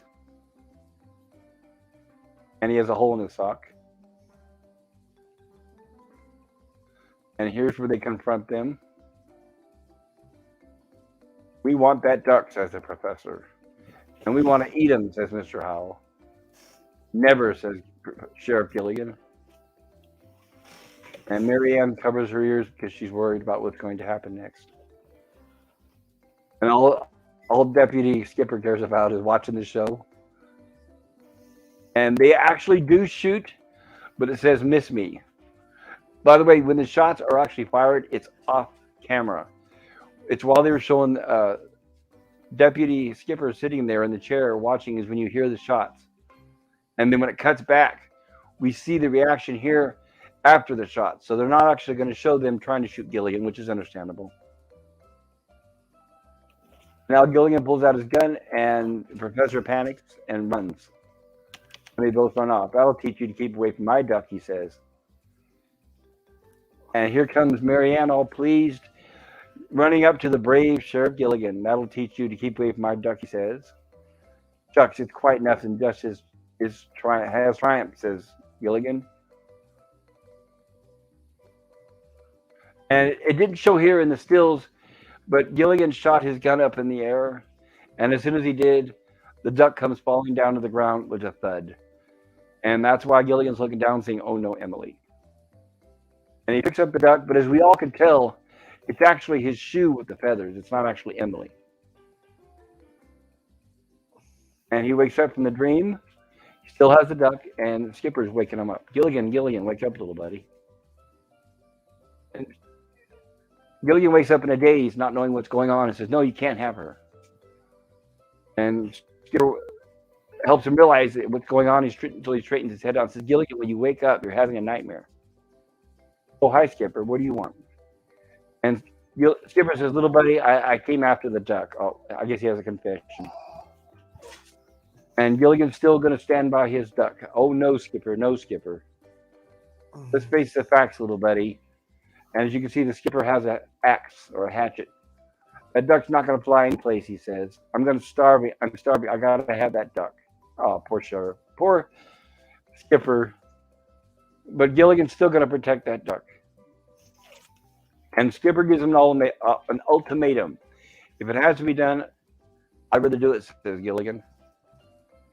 All right, little buddy, but you'll need this. So he hands Gilligan the axe. Or he slams the axe down onto the table. With a point, he sticks it into the top of the table and walks away. And the duck is quacking. Gilligan is sad. And there's the axe on the table. And he's talking to himself, no, I can't do it. Might as well admit I'm a coward. And he says, one of us has to be strong, so it's up to you, Emily. So Gilligan takes the axe and places it in the cage, propping it upwards. And he tells Emily, when I turn my back, throw yourself on the axe. There we go. And now he's not looking. And we cut to the table with everybody sitting around, and they're not very happy either. And apparently at this point, they have no food to eat. And they're lamenting not having duck. And they're describing, now they're starting to feel sorry about the duck. And they're starting to regret already because they figure that Gilligan is already basically killing the duck. And guilt is starting to kick in, their guilty conscience. They said, but that was the only thing we could do. She ate our food, she wouldn't fly. What good was she to us? So, of course, they're going to come up with all the reasons to justify it. We gave her every chance. And here comes Gilligan, bright and happy, saying, come and get it. And now they're at the point where they don't want to look. They feel bad about what they've done. And I think they have regrets. And Gilligan says, it made it a little tough, but I know you'll love it. Well, let's dig in, Ginger. You want a drumstick or a wing? And Ginger says, well, Ginger doesn't seem to want it. And he says, which part do you like best, Skipper? And Skipper's now regretting what he did and saying, oh, please just let the others go first. And Gilligan says, oh, we shouldn't feel bad. Emily took it like a man. Yeah. That gets you canceled these days. Well, it's kind of a Right. dick what Gilligan does to him. Oh, but it was necessary, I suppose. So they hear the duck quacking. They hear quacking sounds. And they're like, what's that? Sounds like a duck to me, says the skipper. And there we have the decoy, the shoe, and the with the feathers, which apparently Gilligan was able to retrieve from the lagoon. Yeah, that was a dick move of him. Well, he didn't want to kill the duck. And No, besides, now but they're he could have come out and said, "Oh, I can't kill the duck there." Instead, he glues a bunch of feathers to his shoe, goes up and tells him, "Oh, dinner served, dinner served." Then, oh, surprise! It's just my shoe. So you think at that point they'd probably kill Gilligan? Oh yeah, I'd beat the shit out of him for that. Well, fortunately, we don't see that. Or at least if it does happen, it's off screen. And Gilligan apologizes. I'm sorry, Skipper. And frustrated, he says, Gilligan, and he says, I'm trying, honestly, I really didn't understand. And Skipper says, I couldn't feel better about it, little buddy. Where is she? So they're actually relieved that he didn't kill the duck, so I'm glad that compassion is overtaking their hunger. And he says they have the duck hiding in the clearing. And they're saying, well, let's go to the clearing. And there's the duck quacking. And now they realize that she's eating those poisonous plants that he had warned them about earlier. And they say, well, if she, I wondered about this. They say, well, if the duck dies from the poison plants, we may eat the duck after all. And I'm thinking, I wouldn't know if I'd eat a poisoned duck or not. Or a duck that had been poisoned. Oh, it depends on how fast you get to it. Because if the duck just died, then then I don't know if it actually gotten into like the meat part you'd eat. Like the organs would be screwed, but I don't know if it got to it fast enough, if it actually get into the meat part. Well, you figure if it poisoned the duck, if you waited to the point where the duck died, it at least got into the bloodstream. So I don't know if I would trust it. But then maybe if it did, maybe cooking would cleanse it. But I don't know. I'm not an expert with eating poisoned ducks. The thing with it, I'm not sure how that works with toxins, but like if it died from like bacteria and all that, then it like your or like a lot of your salmonella and what's that other one big one Botulism. Ebola and all that. Ebola. It can be cooked out. The reason people get sick is because it's from undercooked food. Yes. And I have to confess that when I was a teacher, a third grade class at an elementary school that comprised mostly Asians, one student came to school smelling like a skunk. Stunk up the whole room. They had to evacuate the class and have the room fumigated. Come to find out that they had found a skunk on the road as roadkill, and his family had eaten it. So who knows what you can eat and what you can't eat, right? Yeah, a lot of times it just depends on how fast you get to it. Right. The old 5-second food rule. Well, like if you hit a deer with your car there and it dies, you can eat that. Yeah, it's no different than just taking it home, stringing it up, and draining it. And I don't know if it's true or if it's just a myth, but I heard that if animals die in fear, that their meat is more tough. I don't know if that's true or not. If what? If they're in fear of their lives, that their meat is tough or tougher, harder to chew. Well, animals are always scared. Well, depending on how smart they are. If they don't know that they're going to be killed, then I guess it doesn't matter. Well, look at all your meat that goes through the slaughterhouse. Those cows and pigs and chickens are all scared. Generally, yes. But you got to remember, though, also, when they do the duty and they kill the cows and pigs and stuff, the method they use is instantaneous so that they don't have time to panic, get scared, or suffer. Yeah, but if they're going down and shooting it onto the line, then they know something's up and something's not right. Oh, I'm sure they do, right, when they're all being herded in there, right. They're not completely stupid. Even cows have been known to revolt and attack people. And they're very dangerous, even though we all, consider cows, docile and, just standing around. They actually can kill people. They've done it. They will ram their bodies up against somebody, pinning them between a wall or a post or something, and kill them. They know what they're doing.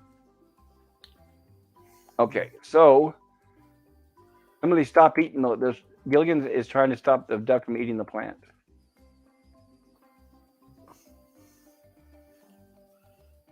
Put her back down on the ground. We'll see. So this is where they're concerned if she's been poisoned from the plant. She's okay. She says she's okay, says Gilligan. Hooray! We can at least eat tonight. Start picking the plants, they say. So Skipper's happy. And Gilligan says, you're really brave eating those plants. You may be a duck, but you sure aren't chicken. They're wondering what? I like that look on their faces. And the next day, here we are. We're going to try another launch. Without the string around her, Gilligan figured out the reason why she wasn't leaving is because she had the string around her. So Gilligan comes to the conclusion that without the string around her, she flies straight as an arrow, he says.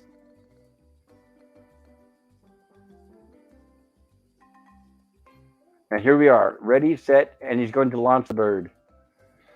Duck quacking in the air. Now, I want to point out here's a little error here. But, there wasn't much they could do. But I'm going to go back and skip. I'm going to skip and go back. Now, watch this. Look at the ground by their feet, especially down by the professor and by Mrs. Howell. Gilligan's going to throw the duck off camera there, pretty much off camera, and you will see the shadow of a person catching the duck. So at this point, the duck actually has the wings, because remember now, this was shot inside of a studio's soundstage. So they're not going to have that duck flying all over the place. So they obviously trimmed the wings so that it's not able to fly. Whenever they show scenes of a duck flying, that's just stock footage. It's not the same duck. So Gilligan has the duck. He's going to toss it to our left off camera. And as he does, you can see the shadow there by their feet of somebody catching the duck. And you can even see in the shadow, you can see the feathers flapping. But of course, the castaways are not looking at the person who caught the duck. They're looking up in the sky as if the bird had launched. And if you'll notice, they're even all looking in a different place up in the sky. And the shadow's gone, and now they rejoice. The bird flew away. And now Ginger starts to dream of what it will be like when they get rescued. Whoever gets that message better hurry, she says. And then Gilligan realizes something. Gilligan had forgot to put the message on the duck, unfortunately. Of course. Of course. And they're all exasperated, and they're not very happy with Gilligan. You can especially tell by Mrs. Howell, the look on her face. And they walk away and leave Gilligan standing there. And Gilligan pulls out the message and begs the duck to come back. And we fade out, Gilligan looking sad. So we have an episode that doesn't exactly end on a high note. It's not exactly a happy note. We know they're still relatively hungry. They've got that one plant to eat, but other than that, they're still a blight. And it actually ends on a sad note with Gilligan with a frown on his face. And we get our ending credits.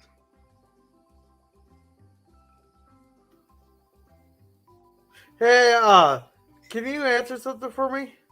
Yes, I can. Who's Robinson Crusoe? A book written by Robert Louis Stevenson. They made a few movies, too, based on that.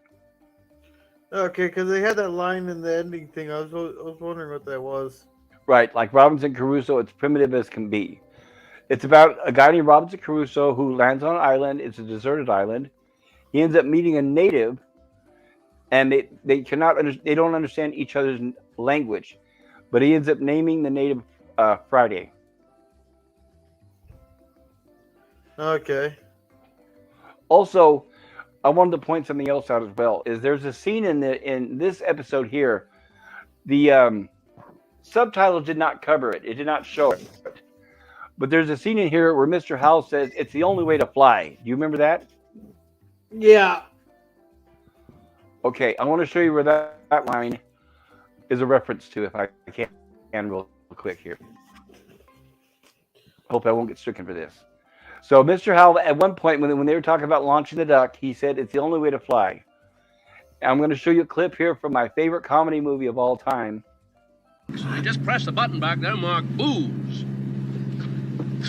It's the only way to fly. Oh, that's And sure that's where enough. that reference came from. Yeah. I think it should be all right, right? Yeah, that's But short enough. that's from the movie. It's a Mad, Mad, Mad, Mad World, 1963, which means it was filmed a year before this show was. So Jim Backus played a rich man who owned his own plane, and that's what he said in the movie. It was one of the lines from his movie there. So I wanted to make sure I covered that. Okay, so we're going to complete this episode here. And once again, the music by Johnny Williams. I don't know if you guys recognize that name. Who later became John Williams, and then who did also the themes, the wonderful themes for Lost in Space, among many others. And he went on to do Star Wars, E.T., Raiders of the Lost Ark, all those big ones. And he's still the most prolific composer in Hollywood to this day. He's an old guy. I hope he's still with Disney and Lucasfilm.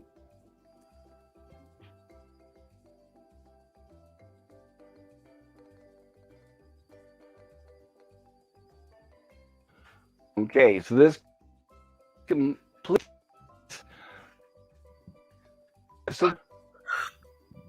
Okay, and now we're going to go right into episode 8 here next.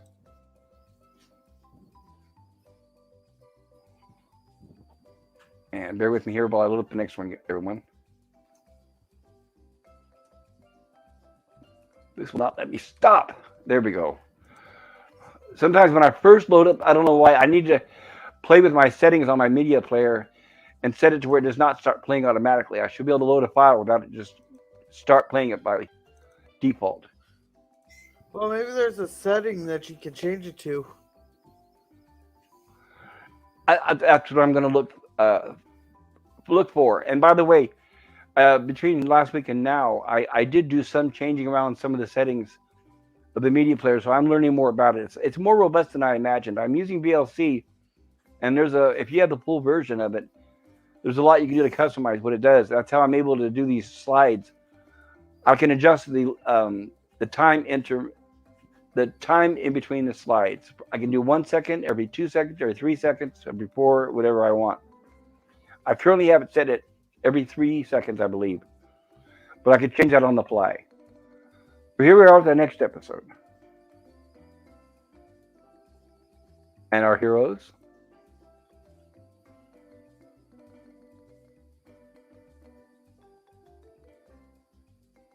An introduction to our crew and castaways, of course. Here we open up with the theme music, and of course the titles created and produced by the wonderful Mr. Sherwood Schwartz, and directed by John Rich, of course, like we mentioned before. John Rich directed many episodes from Gilligan's Island. And this episode, by the way, is called Goodbye Island. And I want to point something out here. As you'll notice, when we open up here, the professor and Gilligan are there by the Minnow. And you'll notice that this is definitely and was definitely filmed in Hawaii. This is not the set. This isn't the lagoon in LA. This is not the soundstage where they have their huts. But this sequence was actually filmed around the time they filmed the pilot and the first episode. So I'm guessing they're showing them out of sequence. Yeah, I did try to look up. Go ahead. No, keep going. Well, I was trying to look up a list. Like Jill, for example, when she shows her Star Trek, the original series reviews, she's showing them in the order that they were actually made and produced. And I was hoping to do that with Gilligan's Island, but the only order I could find are the order of which they premiered when they were aired, which means they're not necessarily premiering in the order they were produced. So that's why I think this episode was made around the beginning of the series, because they're still here within Hawaii, and I know they only did that for the first 1 or 2 episodes. And we have a full built prop of the Minnow here in this episode, and you'll see that it's actually a different size than the one they show on the beach during the opening credits, and also it's different than the one that they show at the end credits. This prop was built for this episode And I hate to give away spoilers, kids, but as you can see, it's not a real boat. It's just a prop made. So, but it looks good. It looks good, and even the holes have changed on it from what we've seen in previous episodes. Yeah. Hey, here's one thing though. The professor's trying to make screws. That dinky little fire there, especially since they're not didn't stick like a bunch of rocks around and like with a hole to capture all the heat, because all the heat's dissipating. It would not be able to do what the professor wants it to do. Especially with all that. That's the reason why Gilligan's having to blow on it because all that wind coming in from the ocean. They're having trouble even keeping the fire lit. Yeah, and the heat would just dissipate, because it's not getting captured and funneled, like in like you say in a fireplace. All that Right. heat's getting captured and funneled into certain directions there. Like all the smoke's getting forced up, and all the smoke's getting forced out towards into the Yes. house. Well, you not only that, but you think that if they wanted to build a fire and get it that hot, they would do it away from the beach right there. They do it up by where their huts are, where there's less wind, right? Yeah, So here's where the professor telling Gilligan to keep blowing on the fire. Gilligan's huffing and panting. yeah. And Oh, here's and the Oiler first Greg nail singing that the us skipper has beers. produced. What's that? Oiler Greg singing us beers. That actually sounds good. Thank you, older Greg. I appreciate it. I'll have one. And the professor is happy that he has produced his first nail. How you doing with the nails, Professor? Asks the skipper. And he says, we'll know in a few minutes, Skipper. So the professor takes the homemade nail and he places it on the rock. I'm sure you can all tell the difference. You can definitely tell they're in a real location. And you can tell it's not their usual island with that big mountain back there like that. So that's one way you could tell this is a real location. And he says, I made this from that outcropping of ferrous oxide I found. It looks good enough to get rusty, says Gilligan. And the professor makes a ooh, and Gilligan burns his hand and drops the nail into the water. And Ginger says, Gilligan, and they're concerned. And let me see that, says Skipper. And he says, no, not your finger, the nail. And Skipper reaches into the bucket, pulls out the nail, and bites on it. And seems happy. Well, let's try it out. So now they're going to go over and test the nail on the boat. Ready, Gilligan? Ready. Professor has the hammer ready. They put the board up. And Gilligan gets a splinter. And Ginger explains, I used to go with the doctor. And he says, no kidding. Actually, he was kind of a part-time doctor, she says. He was paying his way through medical school. That's right. Yeah, by doing Medicine. medicine. Right. He was practicing medicine while paying his way through medical school, which means he shouldn't have been practicing medicine. Or in the old days, they called it doctoring. And folks, this is the big moment. Keep your fingers crossed, says the professor. If this nail works, we can leave the island, says the skipper. And here we go. That looks like an awfully nice board for them being on the island. Yeah, it is a nice board. And that nail is reminiscent of the old-fashioned nails they used to make back at like 100 years ago. Yeah. Definitely homemade. And the professor hits the nail, and the nail breaks, unfortunately. You think Gilligan dropping in the water just changed the way that just made the nail brittle by flash cooling it? I don't think so. From what I've always seen, that's how they cool most metal. And they had the bucket right next to it. Yeah, but he That's put how they it on usually the cool rock metal. first.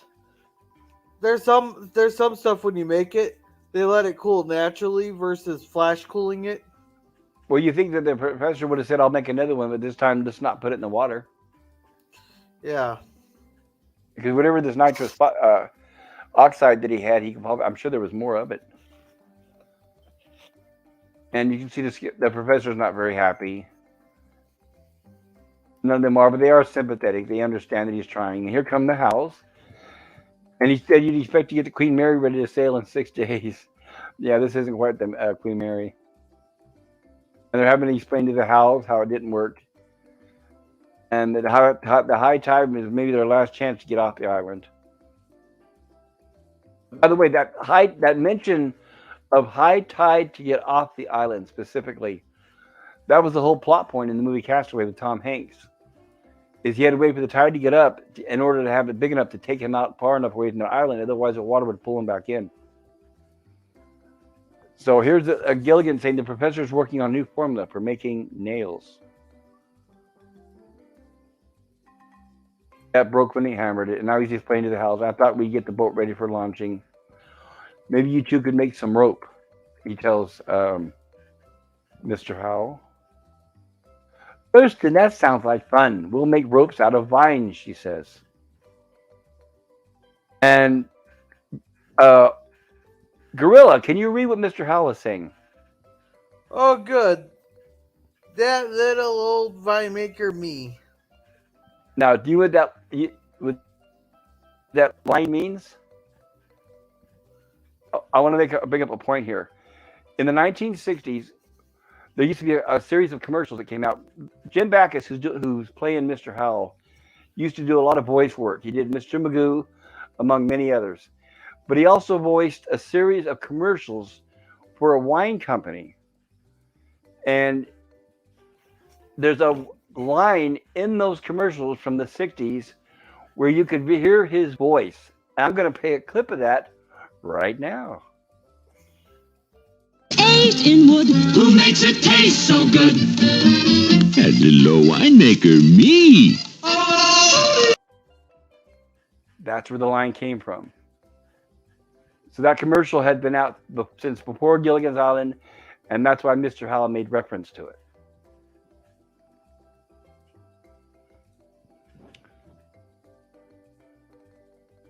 And here he says, I do marvelous imitations, obviously a self-reference. He's actually mentioning he's imitating that commercial. But it's funny because he's actually the one who voices that commercial, and you can see Mrs. Howell laughing. And Skipper tells Gilligan, get into the pool. We can prop up this keel. And Gilligan, Skipper bumps his head on the pole. And of course, once again, Gilligan's too late in warning him, oh, watch your head, Skipper. Gilligan, thanks, Gilligan. That pole should have moved when he hit his head. He shouldn't have hit it that hard. Or maybe there's something, maybe it's attached or something on the other side or something's on it. But you're probably right. And he says, thanks a lot, Gilligan. You get that pole.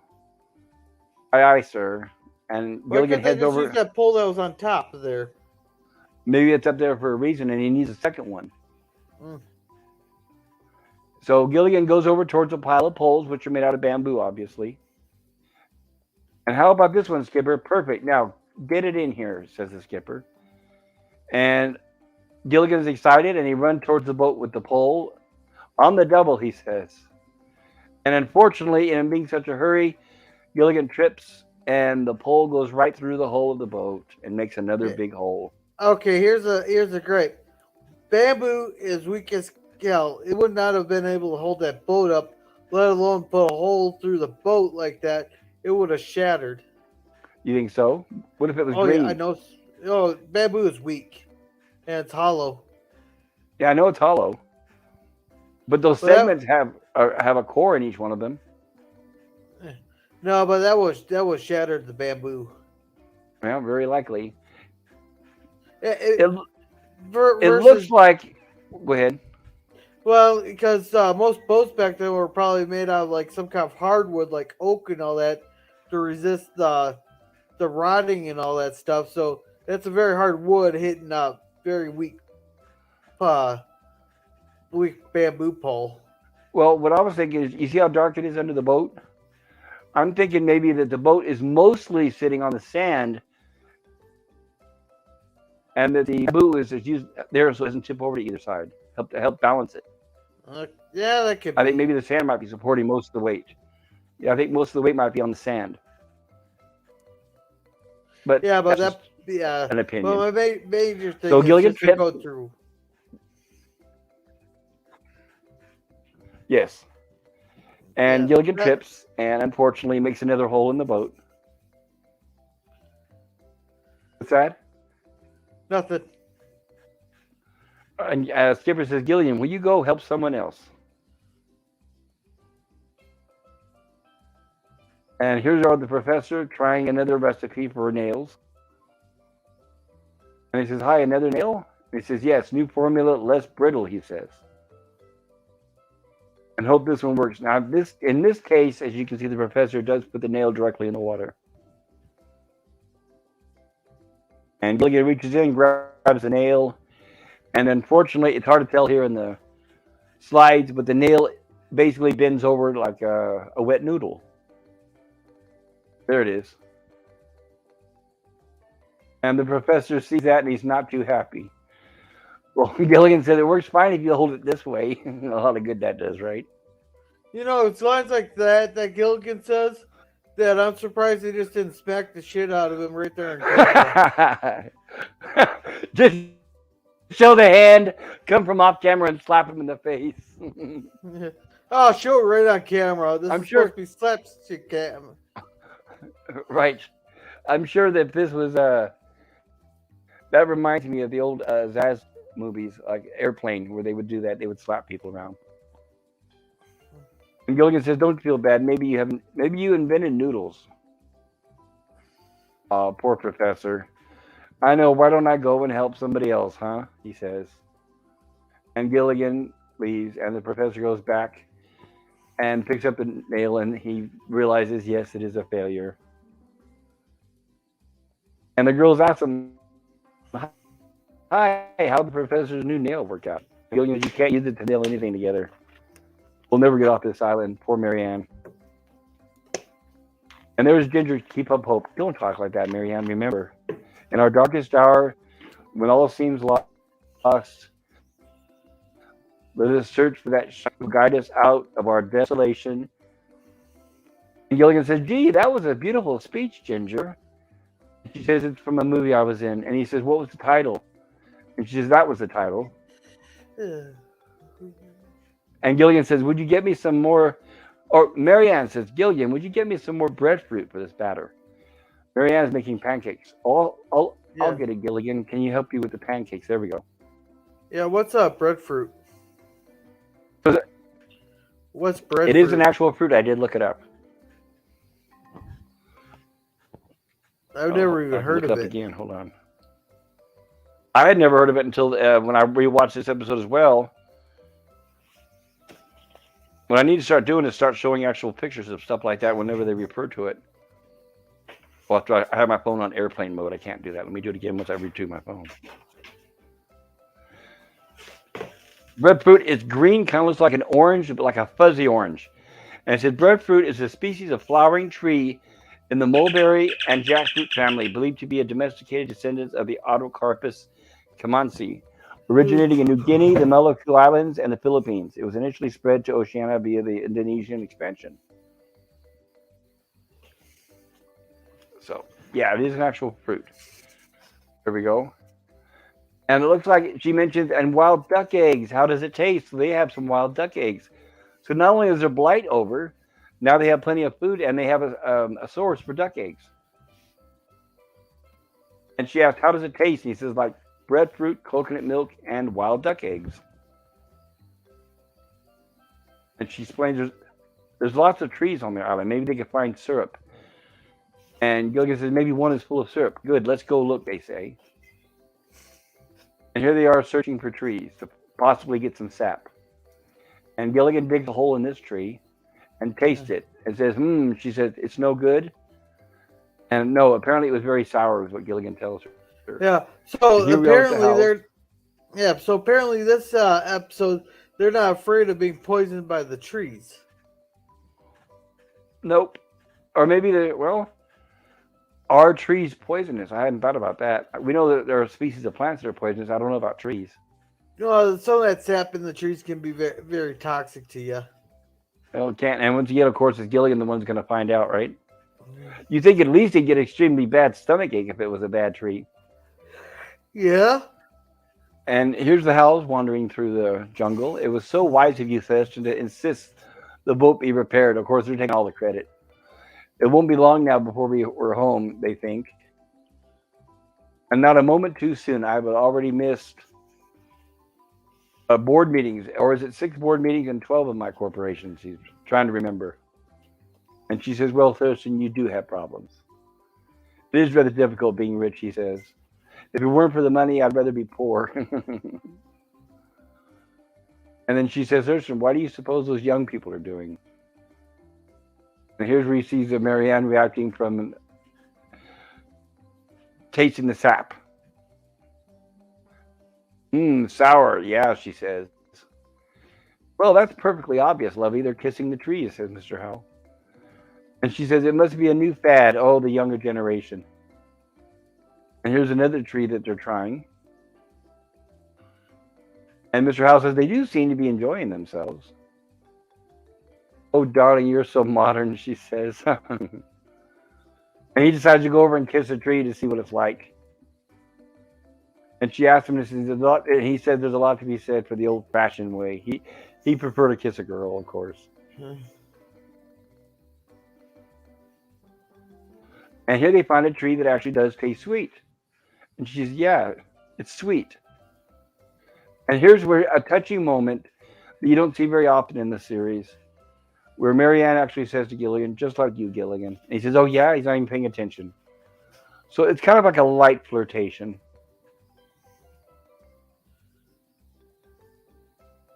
Here comes the sap, says Gilligan, and they get a coconut to capture the sap. And there it is pouring out of the tree as we fade to the boat on the beach.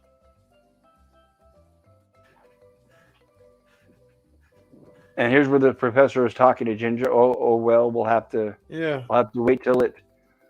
Wait, I think it's amazing. Go ahead. I was gonna say they can't show a belly button there, but when Ginger's bent over like that, they can show that much cleavage. Is that a lot of cleavage? Oh yeah, go back to what you.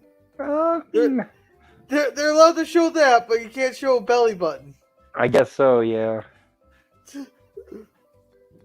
Yeah, because you think about it, I guess back then they didn't show girls in bikinis. Yeah. And she's saying, I think it's amazing how you do all those experiments with such shaky hands. I think his hands are shaking because of Ginger. Yeah. Well, they weren't shaky until a second ago, he said. Not until she got close. And she doesn't realize what he means and says, oh, maybe it's the heat or something. And he calls out for the skipper. And there's Gilligan with the hammer. They're going to try the new recipe. And the professor hits the nail, and it explodes. And then Gilligan says, well, at least we have a nail for the 4th of July. And Skipper doesn't like that response. 2 days left to floater, and I still haven't got. And Professor, I guess we're licked. And Professor says, we'll need a miracle now to get off this island. And we cut to later that evening during dinner. And he says, I hope you're all hungry. Lunchtime. Odd. They say lunchtime, but it's clearly supposed to be nighttime. You think they would say dinner. But they're saying, oh, look at these pancakes. Isn't that wonderful? You're wonderful, ladies. They're complimenting them on their cooking. And Gilligan made the syrup too, says Marianne, from a tree. And they're saying, does it look good? And here's Skipper all excited to get ready to try out his pancakes. Well, lady, here's to a new taste treat, he says. And there's Marianne. Oh, Skipper. And Skipper tries to pull the piece of pancake up towards his mouth, but unfortunately, the syrup is now turned into what's like a rubber type substance, and it keeps snapping back to the plate. And Skipper says, that's something I like, syrup with a lot of body to it. And they're still watching Skipper. And then Skipper tries it again, and the pancake keeps snapping back to the plate. And he says, what are these, pancakes or yo-yos? And Mrs. Howell explains that she can't even cut into hers. And Mr. Howell says, yeah, they seem to be sticking a bit. And Gilligan, as you can see, pulls his up, and it's stiff. And not only is it like rubber, but it's starting to harden. And Professor says, Gilligan, where did you get this substance?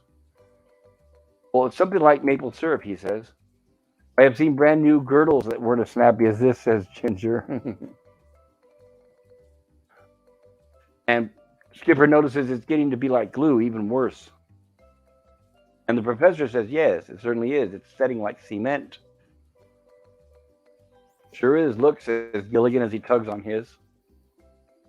And it looks like Professor is coming up with an idea. I just wonder. And he says, come on, follow me. And they all wonder, except for the Howls. And then Mrs. Howell, of course, really says in such manners, eat and run, of course. Here we are back at the lagoon. Notice now we're not on the Hawaiian island by the boat, but we're on the lagoon, which is the set in Los Angeles. And the professor excitedly goes into the water, and he's testing out the food on the plate, and he's saying, "It works! It works! It Yeah. works! It's waterproof." Yes. All right, this is where I got a complaint for. He can't tell it's damn waterproof by 2 seconds in the damn water and just holding it up. They should have put the water in there, set it down, and maybe came back out the next morning. Well, maybe he was tugging on the things too. But once again, they have a 30-minute episode, so it's at least worth trying. That's what I would do. I'd say, well, right, let's leave it in the water overnight and see if it dissolves. But it doesn't hurt to at least start working on a recipe to make a nail out of it just in case, or make some glue out of it. Yeah. And the professor says, it works, it's waterproof. And they're not really still quite, they haven't got the grasp of what he's saying, so they're saying, are you all right, Professor? I'm fine, we're saved, he says. Are you all right, Professor? Yes. We better get in there before he hurts himself, they say. So they rush in to help the professor, and he's saying, no, I'm fine.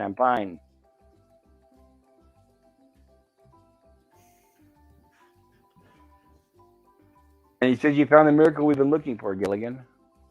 It must be a combination of rubber, chicle, and resin. It bonded together when you heated it. So it wasn't the sap that hardened it, was once you heated it, it caused those elements to come together and harden. And he says, we can patch up the Minnow and catch that high tide. And of course, they're excited. They always get excited. Thanks to Gilligan's glue. Right, it's permanent, it's waterproof, and it's powerful, said the professor. And now back to the Hawaiian island. So you can see a clear difference from where the boat's located, but I'm not going to be too nitpicking. And Gilligan's rushing and saying, hey, how's it going? You think it'll be ready? Just a moment, Gilligan. Do you think it'll work? It'll be ready. Will you stand back? Thank you. And of course, they don't want Gilligan standing anywhere close. They don't want him to screw it up. And chuckling, well, here it goes. So they have the board. But we better let it set for a few minutes, Skipper.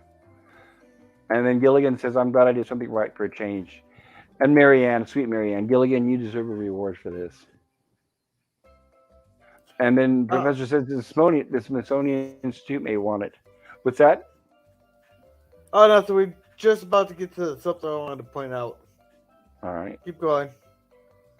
Well, golly, thanks, folks. This is the happiest day of my life, says Gilligan. And I want to thank those who really helped me. Skipper, Professor, Ginger. But most of all, I'd like to thank Marianne and her pancakes. And Ginger says, gee, Gilligan, you made me homesick for Hollywood. Patch ought to be ready. Let's find out. So they pull the wood, and they're excited. It's permanent. Absolutely permanent. Well, they should have pulled on. They didn't pull on it very hard when I was watching this episode. I was watching that part carefully. They should have been struggling, maybe trying to put a foot up on there to act like they're pulling real hard on it. As long as you don't put your foot through the hole. That'd be a weak-ass boat if they did that. Well, you saw Gilligan poke that hole through it with the bamboo. Yeah. Now, if the wood was that weak, it'd be rotting out. With the boat there. The boat's got to use the hardwood. Right. Well, you'd hope it's not. And it should have some sort of waterproof sealant on the outside, I'm guessing, to keep it from rotting, right? Yeah, but you know how that little paint and fabric there wears out after a while. And eventually water will seep onto. It may not seep into the boat, but it'll seep onto the wood. Or when it rains and or you get a high humidity, that'll keep the wood wet as high humidity. And you'd probably have to keep resealing it again, I imagine, when the old sealant wears out. And this is what I mentioned earlier too: is above their heads you can see those. Those are supposed to be windows, but you can see they're obviously not because, like I said, this is a prop, not an actual boat. And excitedly, Skipper says, "Girls, start packing the provisions." Yes, Gorilla. Yeah, they probably weren't expecting TVs to get this high definition here, because they did that on like TNG. There, the guy never thought that TVs would have such high enough definition that they'd be able to read what's on the screens. So he put the lyrics to Gilligan's Island on those little touch screens on TNG, because he didn't think people would ever be able to read them. But you can see them now. Yeah, someone pointed that out. Oh, really? You remember? Like what? What? I guess did you hear what I? Did you happen to remember what part of the ship it was supposed to be located on? Yeah, it's one of the bridge panels. The bridge panel. That's And interesting. I can't remember I can't remember which episode it was in, but someone took a screenshot of it for there and put it in one of my groups there. Oh, I'd have to look that up. That's very fascinating. And do we have any more comments? Yeah, just Greg singing us Scotch. Gotcha. So the skipper says, "Girls, start packing the provisions." No hurry, let's go pack. They say, "Wait, here I come." And the professor says, "Skipper, be right back." And there's Gilligan.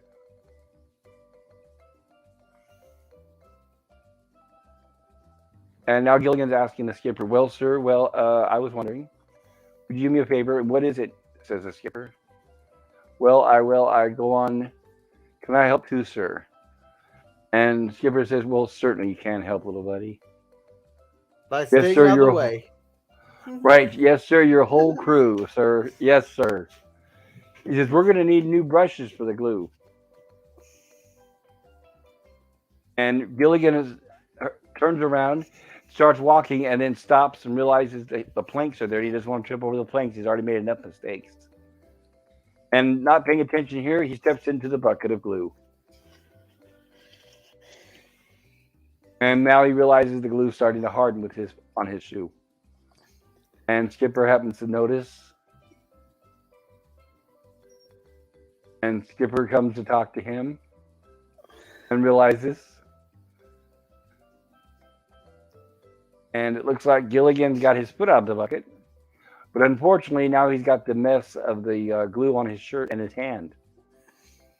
And when the skipper says something, Gilligan tries to hide his foot by sticking it under the boat and unfortunately to the bottom of the boat. And Gilligan walks up. Did I forget to add the subtitles? Yeah. They were working earlier, though. Let me add them again. Wait. I apologize. I'm thinking, where are the subtitles? Unless I'm missing them or I'm talking between the subtitles. Yeah, it says the subtitles should be there. There it is. Me hiding where? What hiding? Who? What hiding? Says Gilligan. He's doing the same thing my kid does. My kid there, he'll quickly hide. He'll quickly move his hands there and go, "What are you hiding?" "Oh, nothing. What are you hiding?" Right, like we were born yesterday, right? Like we were never kids. We know what it's like. It's so funny watching the kid grow up there. Him trying to get away with the exact same things I did when I was a kid, thinking he could get away with it. Right.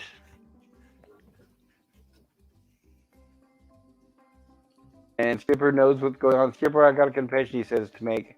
"I got a stuck foot." And Skipper says, "I thought so." Gilligan says, "Please help me, sir." "Oh, Skipper." "Yes, Gilligan, I'll help you. But remember, when you've done something wrong, don't try to hide it." I told my kid, hey, make sure you pay attention to just exactly what he said. Exactly, right?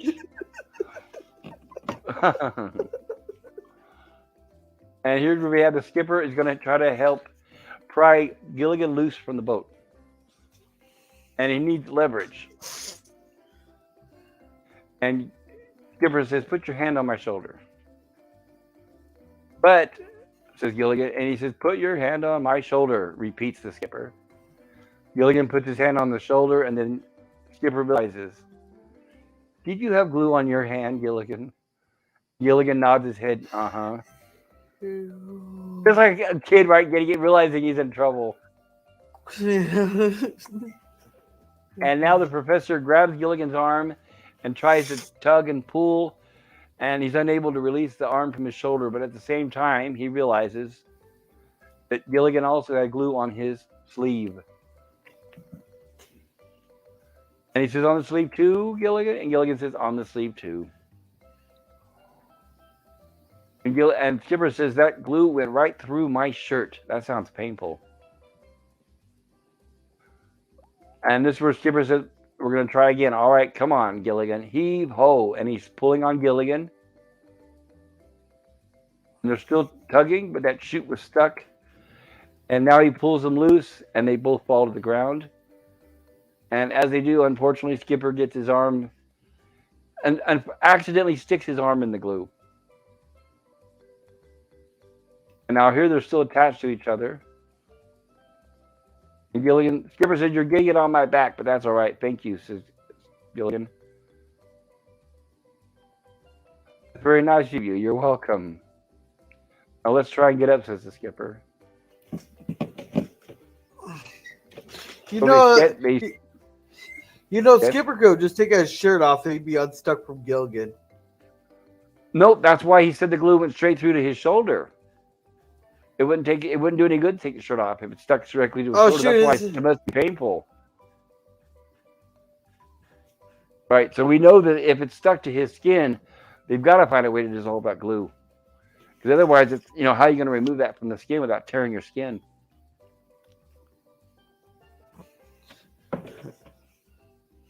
And Skipper says, what are you doing? And Gilligan says, got to get you. You're right, I don't need my shoe. He says, okay, I'm going to get that palm leaves like you told me. He tries to walk away, but he can't. Gilligan, would you get back here? He says. And he pulls Gilligan towards him, and while doing so, they accidentally fall against the hull of the boat.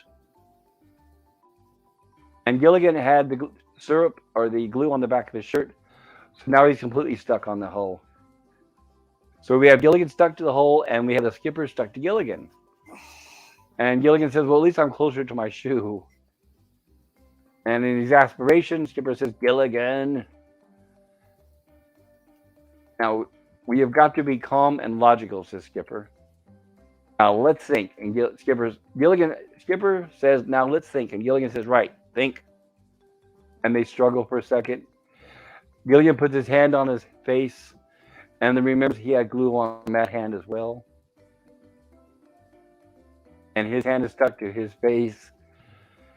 And Skipper says, I've got it. What we need is leverage. Yeah, why don't you grab the rail and push? Okay.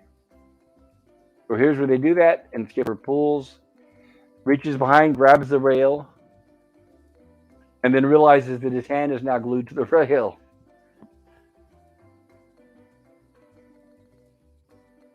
And Skipper does not look very happy with Gilligan, and Gilligan looks a little worried. Just in time, along come the Howells. And Mr. Howell says, Lovey, I wonder where everyone is. And she says, oh, there's the captain and Gilligan. And Gilligan says, Mr. and Mrs. Howell? And of course, they're laughing because they don't understand what's going on. Now, fellas, don't tell me, he says. They're Egyptian pictures on a tomb. They think they're playing charades. And they're trying to say, no, help us. But the Howells are so excited, thinking that they're playing charades, that they're trying to guess what they're trying to convey, what stunt or oh no, all right, you're Mount Rushmore, he says. Aha, President, he says. Clamoring, they're trying to tell him, no, we're stuck. I see, yes, lovely.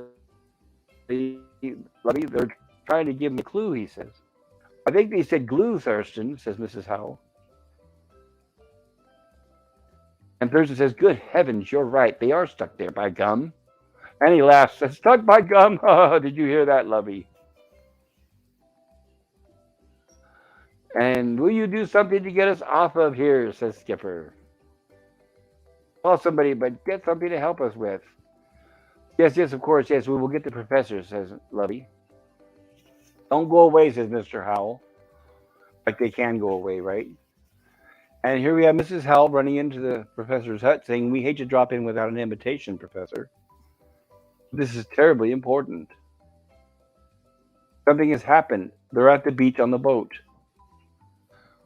And Professor doesn't quite understand what they mean. Well, you don't understand. They're on the boat, is what Mr. Howell says. They're against the boat.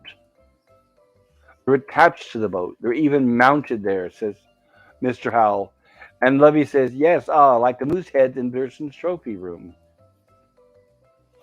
That's something they won't show these days either, are people keeping animal heads on their house in their houses. I always thought that was cruel. Even if I was rich, I would never go out and hunt animals and hang their heads on my walls. That's grim. Well, I know a few people, including my grandpa, who had a couple of the good 8-pointers that he got over the years hung on the wall there, but they also ate the meat. Well, yeah, I know. When I was a kid, I knew a few people that did as well. But even then, I thought that's grisly. I can understand eating the meat. I even saw people that stuffed fish and put those on the wall. I couldn't figure that out. But I've seen it. Well, hey, but if you got a hell of a catch there, that's almost near the record for your state and all that. I can see it happening. And now we're getting possibly. wine and pizza from Euler Greg. Ooh, it makes me hungry. I haven't eaten dinner yet. That sounds delicious. Oh, these banquet mega bowls are a bachelor's best friend. Except they're tiny and expensive. This one here is pretty decent size. It was only $4. How many ounces? Well, that's not important. It doesn't matter. I'm sure you weren't looking at the ounces. I wouldn't. And the professor says, oh, well, that glue is permanent. So the professor is very concerned. And he says, there's nothing on the island to dissolve it. Do you know what it would take? Says Mr. Howell.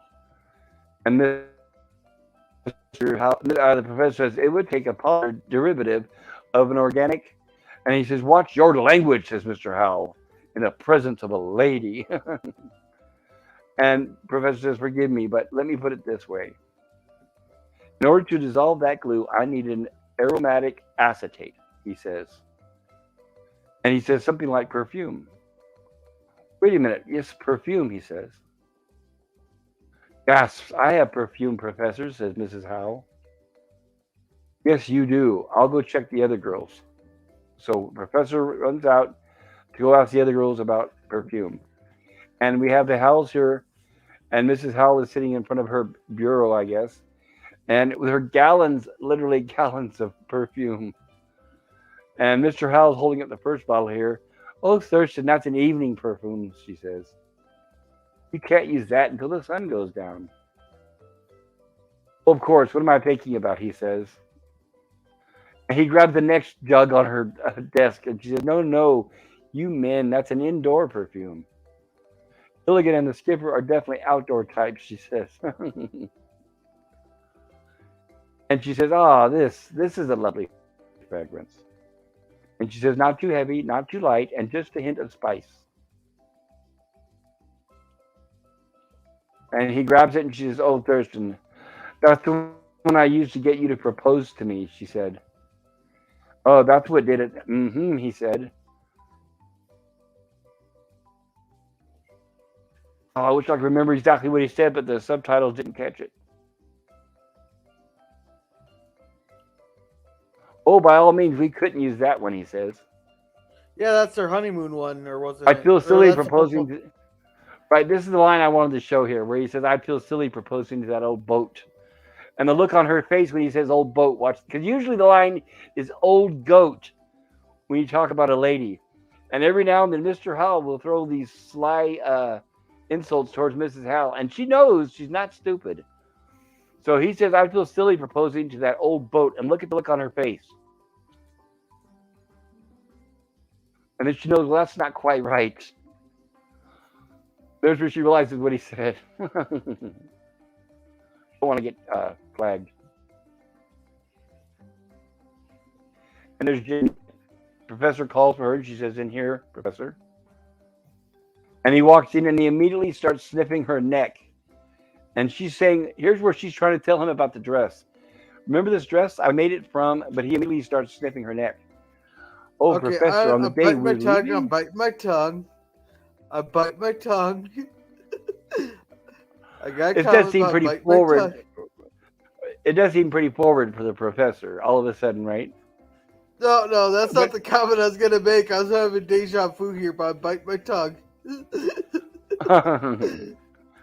and of course, this is I something think else they cannot show on TV these days. This would be assault. no, well, it depends on who you are, because I can think of a person. Let's just say he lives out on the East Coast on a White House that could get away with this.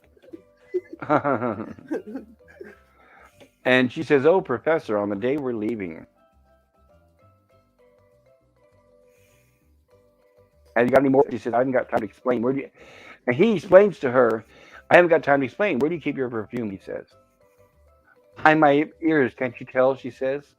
And he says, "Why, no, in my makeup case." He explains to her he needs her perfume. He grabs her perfume and runs out of the hut. And she says that salesgirl was wrong. That perfume doesn't make men wild. It drives them absolutely batty. Meanwhile, back on the beach, we have the skipper putting the boards on the boat using the glue.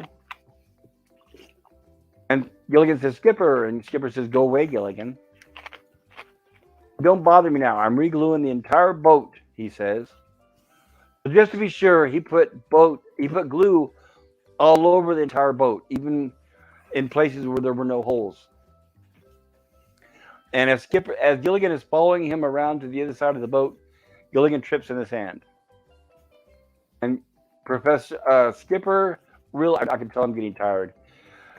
Skipper realizes that Gilligan is making mistakes again, and he says, "Don't you realize that if the professor hadn't thought of using Mrs. Howell's perfume to dissolve this glue, you still have it stuck to the boat?" And then Gilligan says, "Skipper, can I help, huh?"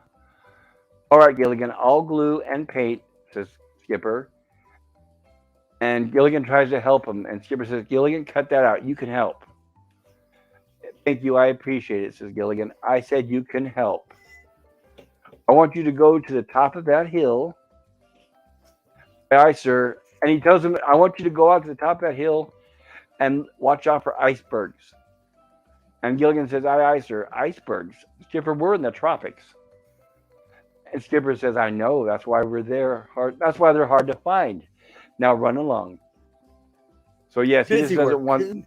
Right, he doesn't want Gilligan getting in any more trouble. And there he waves Gilligan along with the paintbrush. Okay, just a The sec. glue on. And welcome, Pleasant Valley Pickers there. And I'm sorry you don't remember this episode. I remembered it. Pleasant Valley Picker, aka PvP. Good to see you. Welcome back. Yeah, this is a great episode too. This is really good. This is where one of the main questions people have with Gilligan's Island is, if the professor can do all these amazing things with 2 coconuts, why isn't he able to repair the boat? And this is the episode that explains that. So if you have not seen this episode, I definitely suggest you rewatch this. I mean, you can always watch Gilligan's Island, of course, but I also recommend you rewatch the stream here, where we cover the episode from detail from the beginning. So Skipper says, Gilligan, if you open your mouth once more, anything to say?" And Gilligan just shakes his head. "Now run along, Gilligan." And Gilligan leaves. Skipper goes back to working on the boat. And here we are with Gilligan, and they're playing music, and Gilligan is walking along. There we are. He's by the water, and Gilligan is lamenting, and he feels bad because he's been making so many mistakes. So he's sitting there in the lagoon, and he's on a rock looking down at the water, and he's talking to his reflection. Yeah. Pleasant Valley Picker says getting here 2 hours late didn't help. And then he said, Oh, well, worked earlier and just getting my energy back. oh, I understand it, PvP. Relax, take it easy, and I hope this will help maybe help you relax from the end of your day. And this is where Gilligan tells his reflection, "If I were you, I'd stay away from me too." I'm nothing but trouble. I try really hard. Somehow something always goes wrong, he says. Except yesterday when I discovered Gilligan's waterproof glue. And he turns the plate, it sticks to the pancake to the plate with a grip of steel. See, he says. And as he turns it over, the pancake and fork fall from the plate, showing that the glue is definitely not permanent. In fact, now it's turned to powder. And here's where he's confused. It hasn't quite set in yet. He doesn't understand what happened to the grip of steel. There's his reflection. Oh my gosh, Gilligan's waterproof glue is permanent, but only temporarily, he says. And that means when the boat is way out at sea, oh no, he's starting to realize. Oh, bye, he says to his reflection. And he looks down, and the reflection actually waves goodbye at him. Now he's running to the boat, where, as you can see, all the castaways they have their luggage all set. Looks like the boat's all patched up. And skipper says, we're ready to launch. And skipper says, all right, girls, we're ready to shove off, Mr. and Mrs. Howe. So he calls everybody up. Yeah. And, of course, Mary Ann's the one to ask, Skipper, where's Gilligan? Yeah. And Skipper says, don't yes. Oh, I was just about to read the comment. But and what did Pleasant Valley pick her up to say? Yeah, he said, did I say inerty? He said, did I say inerty? Oh, my God, I just invented a cool word. Been too long since I watched this. Yeah, it is. You know, and it's never too late to watch it again.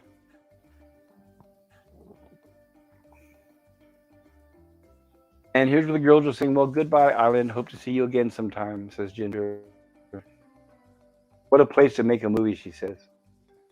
Don't go away. I may be back, she says. And here comes Mr. Howell. Just a moment, Captain. You can't just jump on a boat. And the owls arrive, and Skipper says, why not? And Mr. Howell explains, without a launching ceremony? I mean, really? No salt with a shaker would sail without a launching ceremony. Captain, I must warn you, Mr. Howell can be very stubborn, says Mrs. Howell. Yeah. Pleasant Valley Picker says, man, the boat is high on the beach. Tides? Question marks.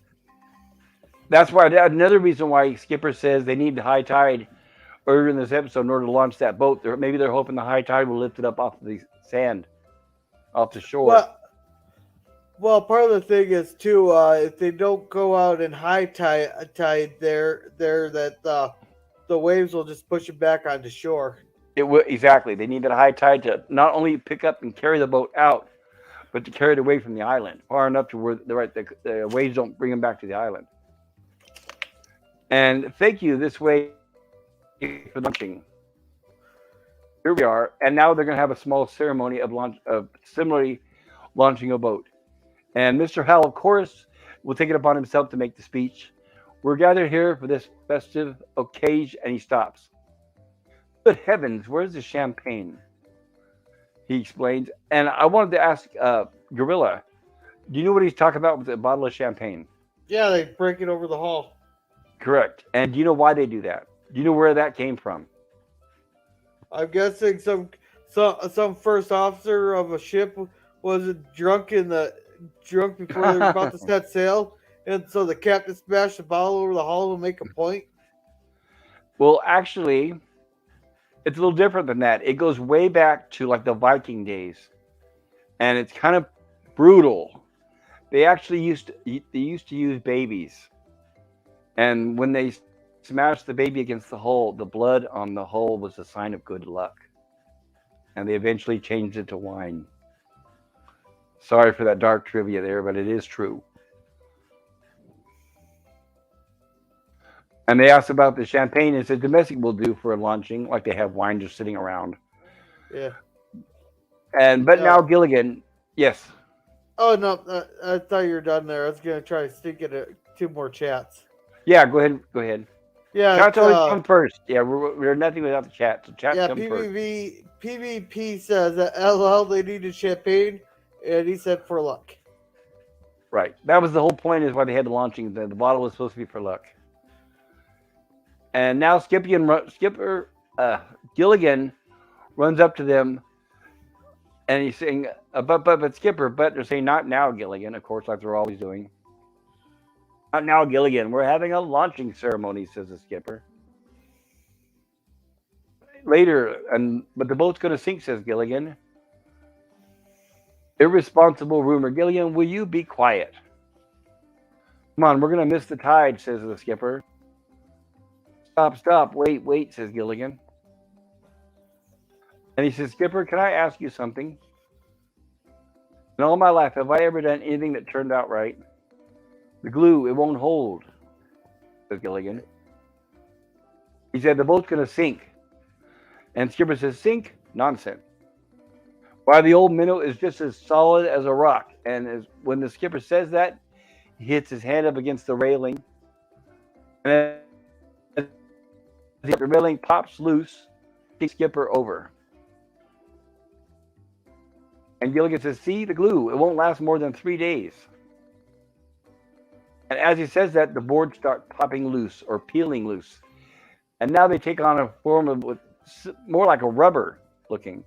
Maybe that's what the glue did to them. Who knows? Well, I think the glue might have interacted with the wood differently than the plate. And, that's what I'm thinking too, yeah. Yeah, Pleasant Valley Picker says, yes, booze, less brutal than babies. And speaking of booze, be back in a minute. And what's happening to the boat? See, says Gilligan. And as they say this, the pieces of wood continue peeling off the boat. Get away from the boat, says Skipper. Abandoned ship. Get away, folks. Gilligan, come back here. They're trying to tell Gilligan to stand away from the boat. And as we look at the boat, he says, don't worry, Skipper, I'll hold it together for you. Gilligan climbs up into the boat. And as he continues to do so, the boards keep coming loose. Boat's falling apart. Get off the boat, Gilligan. And the boards, it's hard to tell from the slides, but the boards are flying towards the castaways, and they're ducking. Yeah. Do you think they collected all that wood before the high tide came in?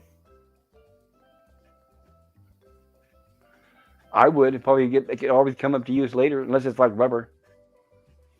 Yeah, but even and that Ginger, would still be useful. What's that? Even that. I know. Of course, useful. I would save every bit and piece. Yeah. Right. And I would save PVPs every piece off that boat. Go ahead. Yeah. Oh, I was just gonna say. PvP says 3 days. It was only a 3-hour cruise. They had lots of time to get home.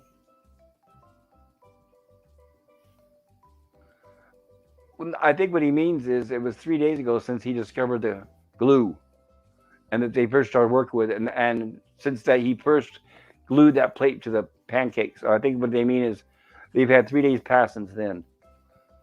So he's telling them that the glue will hold for 3 days before it breaks up. And here's where Ginger is yelling at Gilligan to look out. And there's the Mr. and Mrs. Howell watching, taking guard or cover. Gilligan, get out of there, says the skipper. And there's Gilligan on the boat with the wheel trying to man the boat. But the boat actually disintegrates right in front of their very eyes. Every board pops loose. And all we see is Gilligan with the captain's wheel and the motor behind him. And then all the railings, the entire boat just falls apart completely. Yeah. And there it is. Even the sideboards all fall down. Yeah. And PvP says, oh, just put up fresh glue. Well, you can, but it's only to last for 3 days.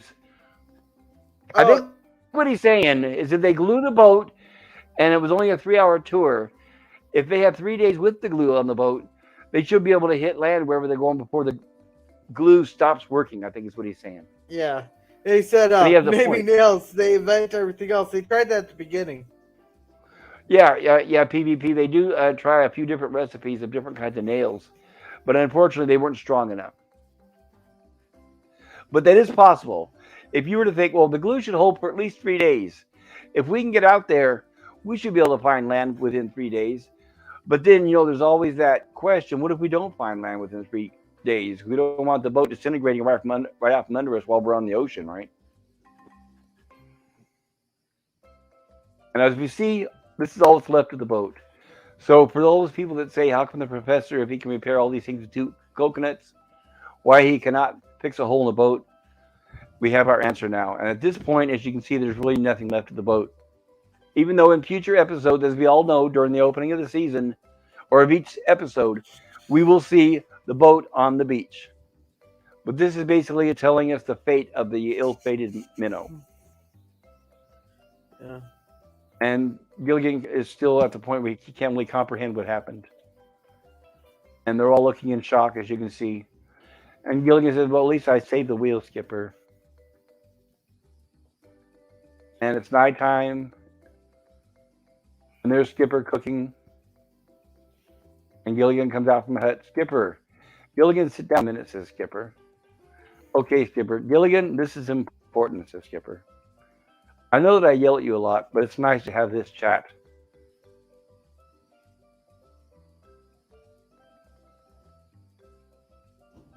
And he says, I'm glad we weren't. You do a lot of things. Gilligan says that I know, I'm sorry you're still mad. And he says, I'm glad we weren't. You do a lot of things wrong, Gilligan. You're always trying your best, and that's what's important, says the skipper. Now, what is it, little buddy, you were trying to tell me? Gilligan says, you're sitting on a paintbrush full of glue. And there's Skipper says no as he's realizing what he did. And he stands up, and as we can see, the stool and the paintbrush are glued to his behind.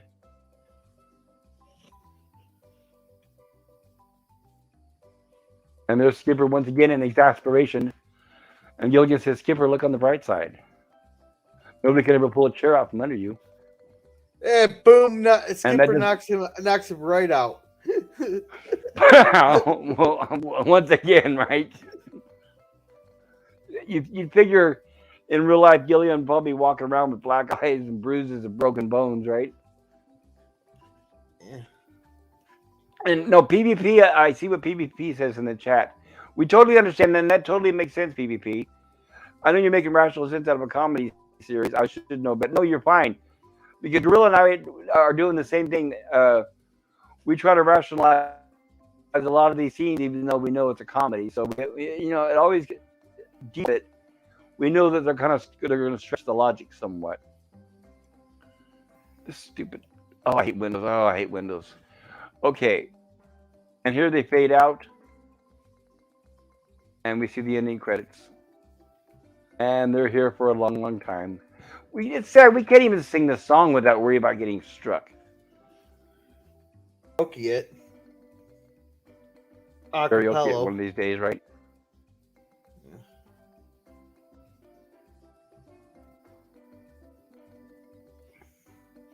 And we're at the end credits.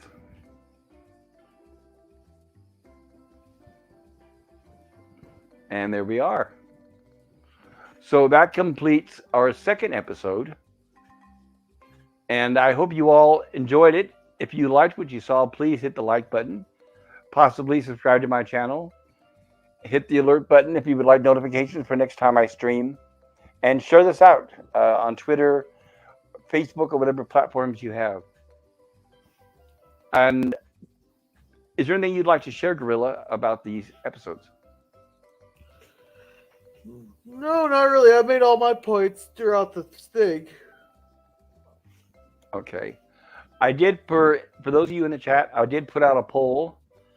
If you'd like to answer the poll, which is pretty much which episode did you enjoy the most? Or did you enjoy them both equally? And I'm going to end the poll now, and I'll show the results of it. If it'll let me end it. Sometimes it won't let me end it. All right, here we go. Yeah. Oh, and for guys who come to my Walton's reviews, there will be no stream tomorrow night. I gotta be somewhere at the same time I usually stream, so no stream tomorrow. Okay. And here we have the results of our poll. And if I can expand on it, let me see. Here we go. Which episode did you enjoy most? So, Goodbye Island got 50%. The Sound of Quacking got 33%. Both equally got 16%, and neither got 0, which makes me happy. So at least for those that voted, they at least enjoyed themselves, and they didn't. So, Gorilla, you mentioned that you won't be streaming tomorrow, but why don't you tell us about your channel? Well, normally on Wednesdays here, I do Stranger Things right before Pop here streams. And then on Saturdays is Babylon 5. Sundays, this month is H.G. Wells. We are to our last H.G. Wells movie because after Thanksgiving, we are going to be starting 6 Weeks of Christmas. So, we're doing the original War of the Worlds. Not Cool. not the radio transcript, but the actual the first movie. Then right. The George Powell movie, yes. And then then Thursdays I do Walton's reviews, but I got something going on tomorrow, so we can't do it tomorrow. Did you know that War of the Worlds, the movie, was produced by George Powell, the same guy that did The Time Machine? Oh, sweet. Yep, same guy. He made He made the War of the Worlds. It was successful, so that's what. He had a knack, and he was really into fantasy, so that's why he made The Time Machine. There's even pictures of him I'll share later on, which shows him sitting inside the time machine with a big smile on his face.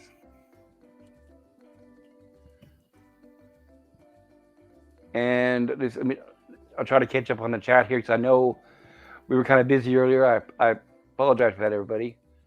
Yeah, we're mostly caught up. And okay, here we are. And PvP says, is Skipper Gilligan's father figure? Yes, I believe he is. And I believe Gilligan sees Skipper as a father figure, and I think Skipper sees Gilligan sort of as a son. I think that's why he's so protective, especially because Gilligan saved his life. And Ola Greg says probably could take nails from the top of the boat and reuse them rather than trusting glue in salt water. Oh, that is very possible too. And Ola Greg says, good stream, guys. Well, thank you. Thank you, Ola Greg. And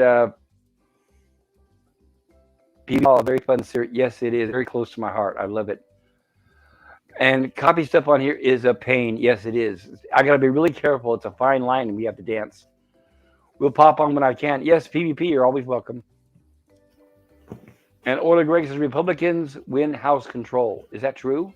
Yeah, so yes, I think they're officially at the 219. Does that mean they get rid of Nancy? Probably not, huh? But it's already been voted on who's going to be Speaker of the House. It's Kevin McCarthy. Yeah, Mitch McConnell's trying to regain control of for the Senate Minority Leader or Majority Leader, whatever. All right, so who's the Speaker of the House? You're saying McCarthy is or Pelosi? McCarthy.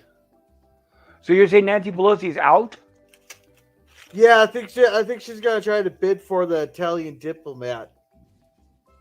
She's still in the House of Representatives, but I think since she's no longer Speaker of the House, she's still in the House of Representatives. Yeah. She's just no longer Speaker. But I think she's going to put a bid in. But I think she's going to put a bid in for the Italian diplomat. Well, you think she'd be Italy? Right. I think it'd be more fitting if she was the Egyptian diplomat because she knows everything that there is about mummies. But as long as she's not Speaker of the House, as long as she's nowhere in line for the presidency, I'm okay. I'm happy. Yeah, but Kevin McCarthy, I would not have picked him. I don't think there's anybody up there worthy. Ola Greg says War of the Worlds is a great movie. Yes, it is. It's absolutely fantastic. I can't wait to be there for your stream for that. Hopefully, I'll be able to get off work early enough to watch it. Yeah.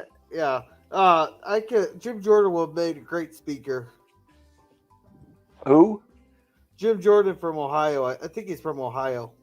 Okay. Well, that's fine. I don't know one from the other. All I know is I want Nancy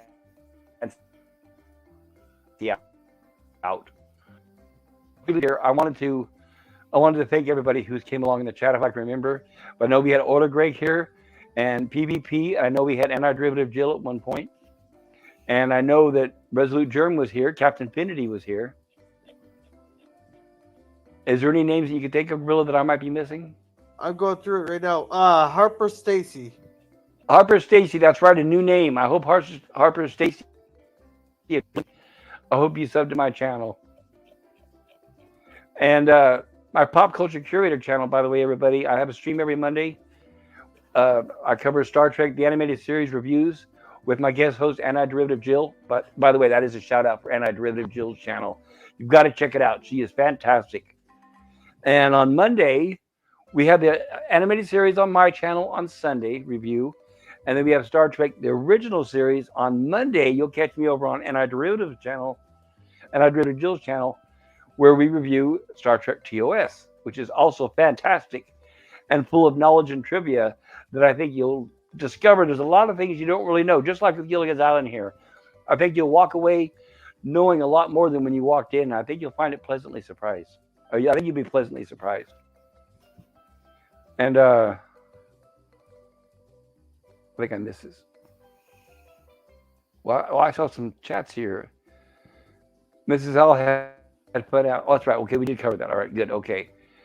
So I have my animated series review on Sunday. Sorry for being repetitive.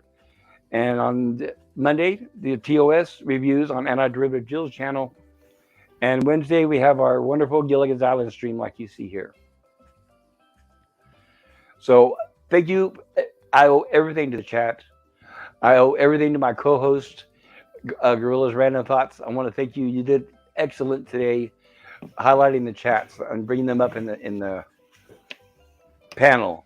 So I want to thank you for that. Yeah, not a problem. Is there anything you'd like to add before we end the stream? Nope, I think we're good. Yeah, I know we're at about another 3 hours again, like usual. I promised everybody one of the. What's that? This works out just about right. Okay, well, I know it's midnight for you, so I do feel bad. Yeah, no, I'm usually about the time I go to bed anyhow, so we're good. And it's time for me to eat dinner. I'm hungry. Alrighty. All right, so thank you, everybody in the chat, all visitors, and on the rerun, if you're watching this, I hope you enjoyed it. Like I said, please sub, click the like button and the alerts. And I'd like to have it say, have a wonderful week, a wonderful day, evening, depending on what time it is for you. Take care of yourself and your families, and peace.